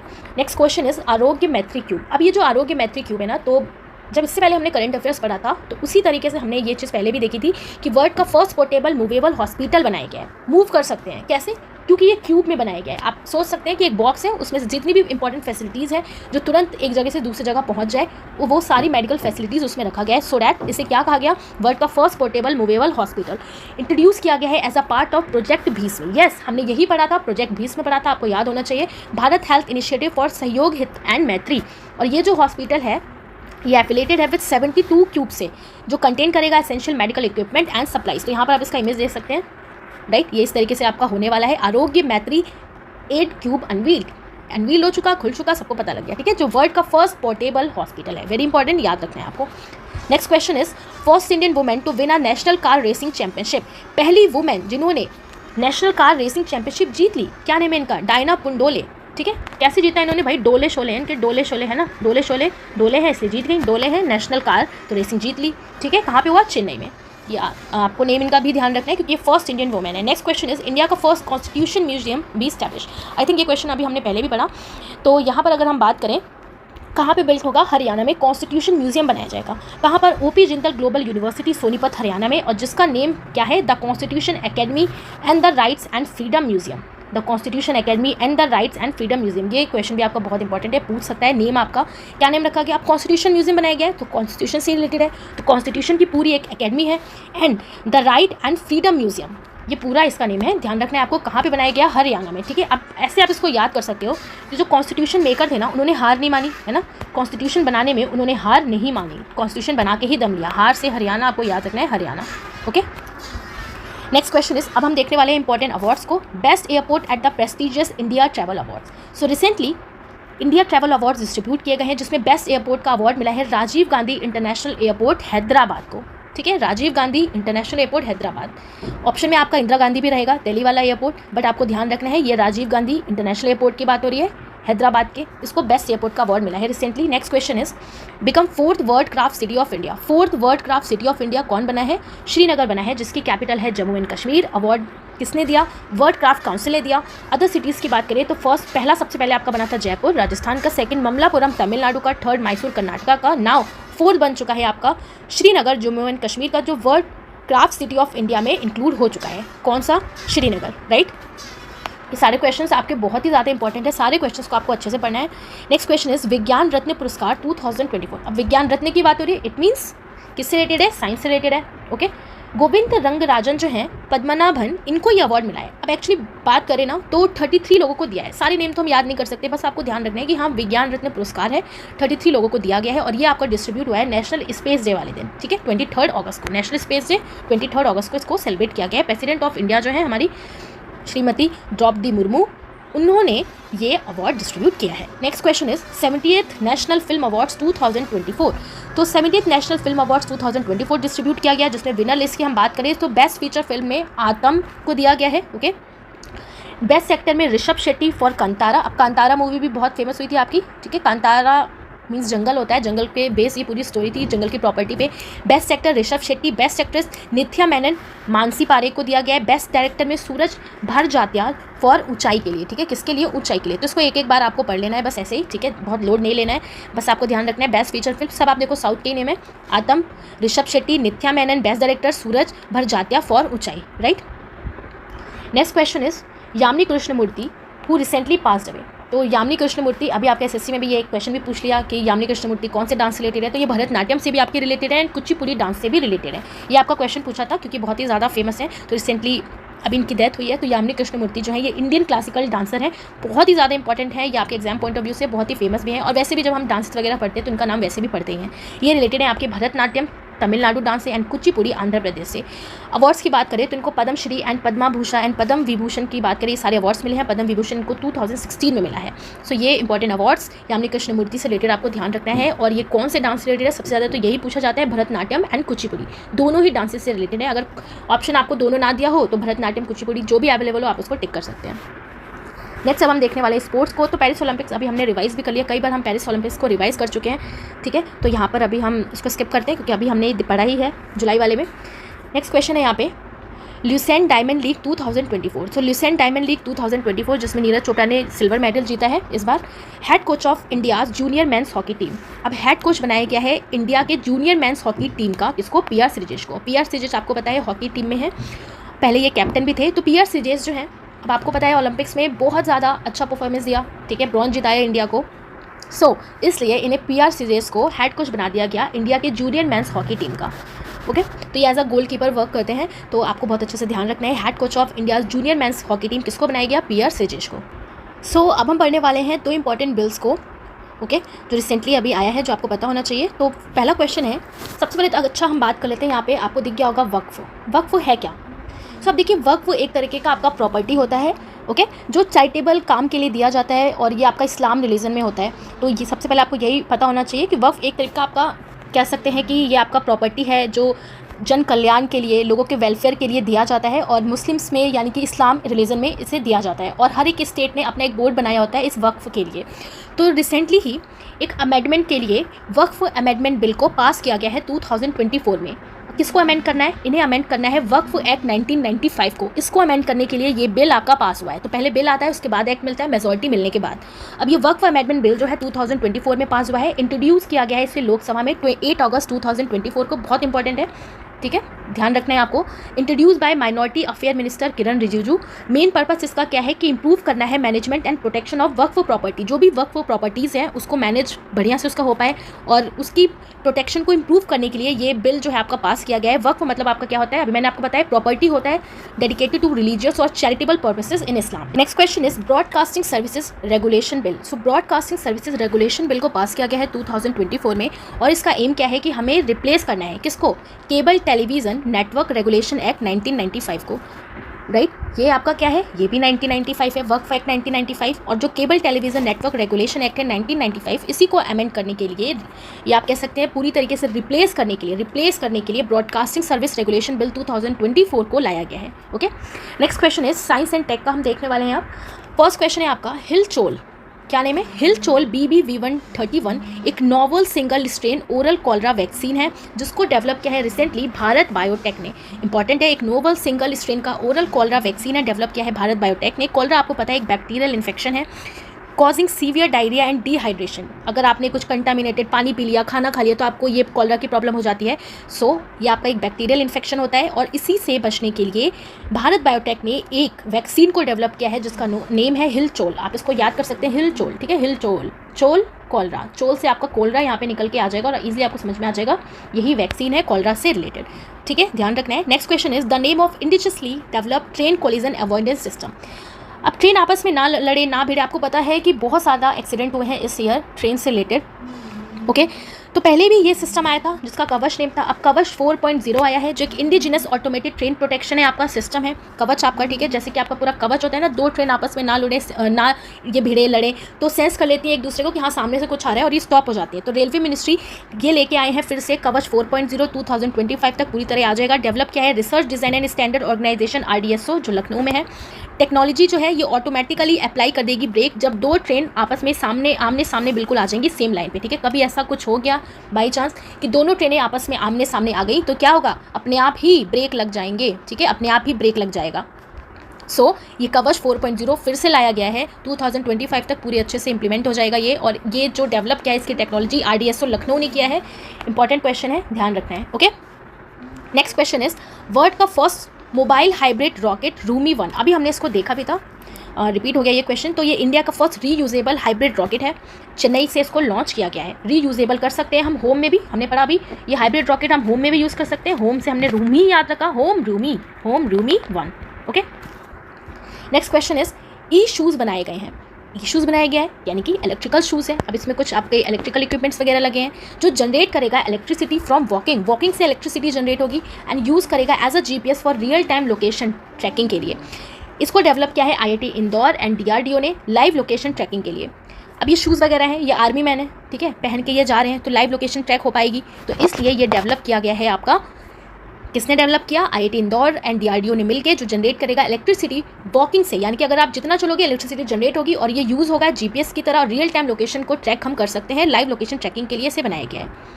Next question is the name of India second nuclear powered ballistic missile. तो इंडिया का second nuclear power ballistic missile बनाया गया है सबमरीन पनडुब्बी, जिसका नेम है INS Arighaat. Okay, Indian naval space Arighaat naval ship. India का जो second powered ballistic missile submarine है जिसका कोड नेम है S3, अपग्रेडेड वेरिएंट है अरिहंत क्लास सबमरीन का, ठीक है, अरिहंत से इसका नेम क्या पड़ गया, अरीघात। डेवलप किया है under advance technology vessel ATV में इसको डेवलप किया गया है। ये एक प्रोजेक्ट है इन विशाखापट्टनम। पावर है इसका 83 megawatt, pressurise light water reactor, commission किया गया है इसको राजनाथ सिंह के थ्रू जो हमारे डिफेंस मिनिस्टर हैं। सो ध्यान रखना है आपको कि इंडिया का जो second nuclear powered ballistic missile submarine है जिसका नेम है INS अरीघाट, इसको अभी कमीशन किया गया bye defence minister Rajnath Singh. Okay, और ये अरिहंत क्लास सबमरीन का एक अपग्रेडेड वेरिएंट है। आपको अरिहंत से समझ में आ रहा है, अरीघात अरिहंत। ओके, अगर ये सेकंड है तो भाई फर्स्ट कौन सा था, फर्स्ट है आपका इंडिया का first nuclear powered ballistic missile submarine है आपका INS अरिहंत।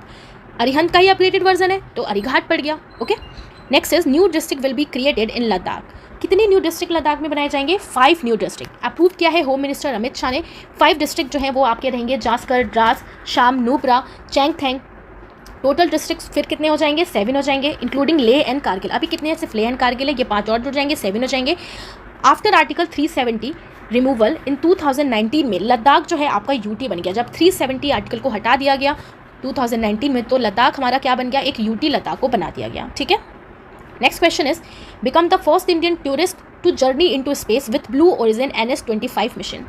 यहाँ पर आपसे क्वेश्चन पूछा है कौन पहली इंडियन बनी है टूरिस्ट जिनकी जर्नी स्पेस में गई with Blue Origin NS-25 mission के तहत। आपको इनका नेम याद रखना है, गोपी थोटाकुरा। तो गोपी थोटाकुरा जो है ये फर्स्ट इंडियन टूरिस्ट बनी है जिनकी जर्नी रही स्पेस में विथ ब्लू ओरिजिन की NS-25 मिशन के थ्रू।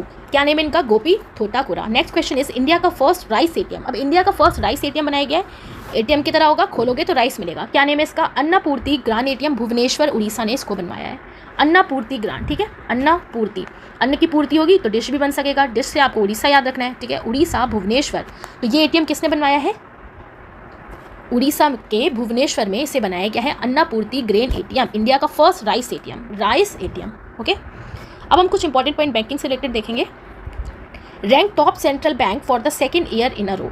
अब यहाँ पर बात हो रही है कि किसको दोबारा से सेकंड ईयर के टर्म में अगर हम देखें तो दोबारा से टॉप रैंक मिली है सेंट्रल बैंक में। किसको मिली है? शक्तिकांत दास को मिली है, जो आरबीआई के गवर्नर हैं, जिनको A+ ग्रेड मिला है bye US based global finance magazine के थ्रू। ओके, तो किसको मिला? कौन है हमारे आरबीआई के गवर्नर? शक्तिकांत दास। तो हमने पहले भी पढ़ा है कि ये टॉप पे थे, अब सेकंड ईयर फिर से मैगजीन रिलीज हुई और इनका ही नेम है टॉप पे अभी भी, राइट। नेक्स्ट क्वेश्चन अब हम देखने वाले हैं डेथ एंड ऑबिचुरी से रिलेटेड। फादर ऑफ अग्नि मिसाइल, अभी हमने यामिनी कृष्णमूर्ति को देखा तो अभी हमने उनको अवार्ड में पढ़ लिया। अब यहाँ पर हम इनको पढ़ रहे हैं, फादर ऑफ अग्नि मिसाइल रिसेंटली पास्ड अवे। अग्नि मिसाइल का फादर कहा गया, मिसाइल मैन नहीं, अग्नि मिसाइल्स का। क्या नेम है इनका? राम नारायण अग्रवाल। इंपॉर्टेंट क्वेश्चन है, आपके एग्जाम में पूछ सकते हैं, जिनका भी अभी आगे पीसीएस एग्जाम है। ओके, तो फादर ऑफ अग्नि मिसाइल किसको कहा गया? राम नारायण अग्रवाल को। 84 ईयर्स के ये थे, इंडियन साइंटिस्ट हैं, जिन्हें फादर ऑफ अग्नि मिसाइल कहा गया। अवार्ड इन्हें मिला है पद्मा भूषण 2000 में। ओके, मेरे घर के पास कंस्ट्रक्शन का वर्क चल रहा है तो कुछ ना कुछ ये लोग करवाते रहते हैं, मुझे समझ नहीं आता, तो बहुत खटर पटर की आवाज़ कर रहे हैं। सो नेक्स्ट अब हम देखने वाले हैं आर्ट एंड कल्चर से रिलेटेड इंपॉर्टेंट पॉइंट्स को। First question is Ratnagiri geographic and petrographic as protected monuments. Protected monuments की तरह इसे रखा जाएगा। कहा गया कि इसे प्रोटेक्ट करना है। क्यों प्रोटेक्ट करना है? क्योंकि ये इंक्लूड करता है रॉक आर्ट, जिसमें 1500 आर्ट वर्क्स आपको देखने को मिलता है। डिफरेंट आर्ट्स इसमें देखने को मिलता है और ये कहाँ पे है? महाराष्ट्र। ओके, तो Ratnagiri geographic and petrographic, it means संरक्षित स्मारक के रूप में रत्नागिरी की भू आकृति और शैल चित्रों को रखा जाएगा संरक्षित करके, जो डिपिक्ट करता है वेरियस एनिमल्स के फुटप्रिंट। ओके, तो यहाँ पर आप पूरा देख सकते हैं, वेरियस एनिमल के फुटप्रिंट यहाँ पर डिपिक्ट करता है और कई सारे आर्ट फॉर्म यहाँ पर देखने को मिलता है। तो इसे संरक्षित करने की बात की गई है, right. So next question is South Indian Adivasi knowledge centre called Kanu was launched in which state. आदिवासी की बात हो रही है, Adivasi knowledge centre called Kanu. Kanu कहाँ पे लॉन्च किया जाएगा? कर्नाटक में। सो दक्षिण भारत की आदिवासी ज्ञान केंद्र कानू किस राज्य में शुरू किया गया? कर्नाटक में लॉन्च किया गया है इसे। Tribal health resource centre THRC BR hills Karnataka में। कहाँ पर? BR हिल्स कर्नाटक में। आदिवासी नॉलेज सेंटर कहाँ पर? कानू। तो आपको याद रखना है कानू कहाँ पर? Karnataka. Kanu Karnataka. Next question is world का oldest solar calendar has been discovered in which country. World का ओल्डेस्ट सोलर कैलेंडर डिस्कवर्ड किया गया, खोजा गया, कहाँ पर? टर्की में, जो कितना पुराना है? 13,000 ईयर ओल्ड है, राइट। तो वर्ल्ड का oldest solar calendar has been discovered in which country? Turkey. Next question is अब हम देखने वाले हैं बुक से रिलेटेड इंपॉर्टेंट पॉइंट्स को फटाफट से। सो मोदी गवर्नमेंट ट्रिम्फ किसने लिखा? तरुण कफ ने। The scientist entrepreneur empowering millions of women किसने लिखा? कल्पना शंकर ने, और ये इनकी ऑटोबायोग्राफी है। The scientist entrepreneur empowering millions of women is an autobiography of Kalpana Shankar. Okay, अब साइंटिस्ट जो है ना, आपको ध्यान रखना है, जो साइंटिस्ट एंटरप्रेन्योर है तो वो भी कल्पना ही तो करते हैं। साइंटिस्ट भी तो सोचते हैं ऐसा हो सकता है, ऐसा हो सकता है, हाइपोथेटिकल रीजनिंग सब कुछ लगाते हैं। तो कल्पना शंकर आपको याद रखना है, राइट। मोदी गवर्नेंस स्ट्रीम तरुण कफ। एक बुक है जिसका नेम है अ fly on the RBI wall, इसको लिखा है अल्पना किलवाला। और ये जो है अल्पना किलवाला, इन्होंने वर्क किया है एज अ जर्नलिस्ट, किसके साथ? RBI के साथ। तो उसी से रिलेटेड RBI के बारे में इन्होंने अपनी पूरी स्टोरी लिखी है, पूरी बुक लिखी है, अ fly on the RBI wall. तो RBI वॉल पे कुछ ना कुछ चीज़ें अगर लगी होंगी तो वो किससे लगी होंगी? कील से, नेल से। कील से हमने किलवाल याद रखा कि जिसने भी ये बुक लिखी है किलवाला। RBI वॉल जिसने लिखी, RBI के वॉल पे कुछ ना कुछ लगा होगा, किसकी हेल्प से? कील से। कील यानी कि नेल, किलवाला, ठीक है, ऐसे हमने याद रखा था, अल्पना किलवाला। नेक्स्ट है बिल गेट्स। बिल गेट्स ने रिसेंटली अपनी एक बुक लॉन्च की है और ये प्रॉपर आपकी मार्केट में आएगी आई थिंक 2025 से। ये एक मेमोयर है जिसका नेम है सोर्स कोड माई बिगनिंग बाय बिल गेट्स। अब बिगनिंग कैसे होती है? हमारी गेट से। तो बिल गेट ने ये बुक लिखी है, Bill Gates source code. Okay, और भी जो इंपॉर्टेंट बुक्स है वो मैंने आपको अलग से पढ़ाया हुआ है बुक्स में। यहाँ पे जो मोस्ट इंपॉर्टेंट है वो मैंने यहाँ पे इंक्लूड कर दिया है। अगर हम एक्सरसाइज की बात करें, राइट, सो मित्र शक्ति 2024 आपका एक्सरसाइज हुआ, जो एक एनुअल मिलिट्री एक्सरसाइज है। एडिशन हुआ इस बार 10, conducted by India and Sri Lanka. Mitra Shakti, India and Sri Lanka. तो राम जी के मित्र रहते थे ना श्रीलंका में, तो मित्र शक्ति इंडिया एंड श्रीलंका के बीच में हुआ। अब मैत्री किसके बीच में होता है? मैत्री होता है इंडिया एंड थाईलैंड के बीच में, यहाँ पे मित्र है। ओके, तो अभी हमने मैत्री भी पढ़ा था, तो मैत्री आपका होता है इंडिया एंड थाईलैंड के बीच में। नेक्स्ट क्वेश्चन इज उडारा शक्ति 2024 ये जॉइंट एयर एक्सरसाइज है बिटवीन इंडिया एंड मलेशिया के बीच में। तो उडारा शक्ति joint air exercise between India and Malaysia. Indian army conduct पर्वत प्रहार एक्सरसाइज इन विच स्टेट। तो इंडियन आर्मी ने कंडक्ट किया है पर्वत प्रहार एक्सरसाइज कौन से स्टेट में? लद्दाख में। पर्वत पे प्रहार, आपको पता है लद्दाख बिल्कुल कोल्ड डेजर्ट है आपका, ठीक है, वहाँ भी खूब सारे पहाड़ वगैरह भी हैं। तो पर्वत प्रहार कहाँ पे चल रहा है? लद्दाख में। To enhance readiness near the India China border पे रेडीनेस बढ़ाने के लिए। नेक्स्ट अब हम देखने वाले हैं पीएम एंड प्रेसिडेंट जो अपॉइंट हुआ है। नेक्स्ट है पॉल कगामे जो प्रेसिडेंट बने हैं कौन सी कंट्री के? रवांडा, ठीक है, फिर से बन गए हैं रवांडा, इसे अभी हमने पढ़ा भी था। नेक्स्ट क्वेश्चन इज पेतोंगटन शिनावात्रा ये बने हैं youngest prime minister of which country? Thailand. Okay, so Thailand के यंगेस्ट प्राइम मिनिस्टर कौन बने हैं? पेतोंगटन शिनावात्रा, ध्यान रखना है आपको, Shinawatra Thailand. Next question is अब हम देखने वाले हैं कुछ इंपॉर्टेंट मिसलेनियस क्वेश्चन को। सो ये आपका एक क्वेश्चन है यहाँ पे कि इंडिया का first GI tagged fig juice exported to which country? कौन सी कंट्री को एक्सपोर्ट किया गया है? सो पोलैंड को एक्सपोर्ट किया गया है। First GI tag fig juice, पहला GI tag fig juice export किया गया है कौन सी कंट्री को? पोलैंड। पूरा आपका पैक है, इसको एक्सपोर्ट किया गया है जीआई टैग जो है कहाँ पर? पोलैंड में। Next question is dash become the second largest producer of aluminium. कौन सेकंड लार्जेस्ट प्रोड्यूसर बना है एल्यूमिनियम का? सो आपका बना है India become second largest producer of aluminium. Produce किया है इसने 4.1 million metric tons of aluminium in 2023। First पे कौन आता है आपका? चाइना, ठीक है, इंपॉर्टेंट क्वेश्चन है ये भी कि कौन सेकंड लार्जेस्ट प्रोड्यूसर बन चुका है एल्यूमिनियम का? प्रोड्यूसर की बात कर रहा है, सेकंड कौन बना? इंडिया। फर्स्ट पे कौन है आपका? चाइना जो प्रोड्यूस कर रहा है, राइट। सो जितने भी इंपॉर्टेंट क्वेश्चंस थे अगस्त के वो भी हमने कंप्लीट कर लिया है। एक अपॉइंटमेंट का वीडियो मैं लाऊंगी रिसेंटली जिसमें हम अपडेट हो जाएंगे कि अभी कौन कौन अपॉइंट हुए हैं, क्योंकि बहुत सारे अपॉइंटमेंट चेंज हो चुके हैं। ओके, सो ये वीडियो आपके एग्जाम के लिए, जो आपका यूपी पीसीएस का एग्जाम है उसके लिए बहुत ज़्यादा इंपॉर्टेंट है, या फिर कोई भी आपका जो आने वाला एग्जाम है जिसमें करंट अफेयर आता है उसके लिए बहुत ज़्यादा इंपॉर्टेंट है। सिर्फ आप एसएससी का ही फॉर्म ऑब्वियसली बातें नहीं भरते होंगे, कई सारे फॉर्म आप नहीं भरते हैं, तो आपको फिल करना चाहिए अदर फॉर्म्स भी, ओके, जिससे आपकी जो प्रैक्टिस है जो भी आप पढ़ रहे हैं उसकी टेस्ट भी होता रहे, है ना। तो अगर आपको ये वीडियो अच्छा लगे तो आप लाइक कर सकते हैं, और कोई सजेशन देना चाहें तो दे सकते हैं। और बात रही पॉलिटी के वीडियो के लिए बहुत डिमांड आ रही है, बट बात ये रहती है जब मैं उसको कंटिन्यू करती हूँ तो आप लोग इंटरेस्ट नहीं लेते, ओके, क्योंकि मैं भी वर्किंग हूँ तो मुझे भी टाइम निकाल के वीडियो आपके लिए बनाना पड़ता है, ठीक है, अच्छा कंटेंट देना पड़ता है, क्योंकि मेरे पास कोई टीम वगैरह नहीं है। जो भी मैं रेडी करती हूँ खुद से ही करती हूँ कि मैं आपको अच्छे से अच्छा चीज़ दे सकूँ। तो अगर आपका सपोर्ट अच्छा रहेगा मैं उसका वीडियो ले आऊँगी, नेक्स्ट पार्ट जो है पॉलिटी का।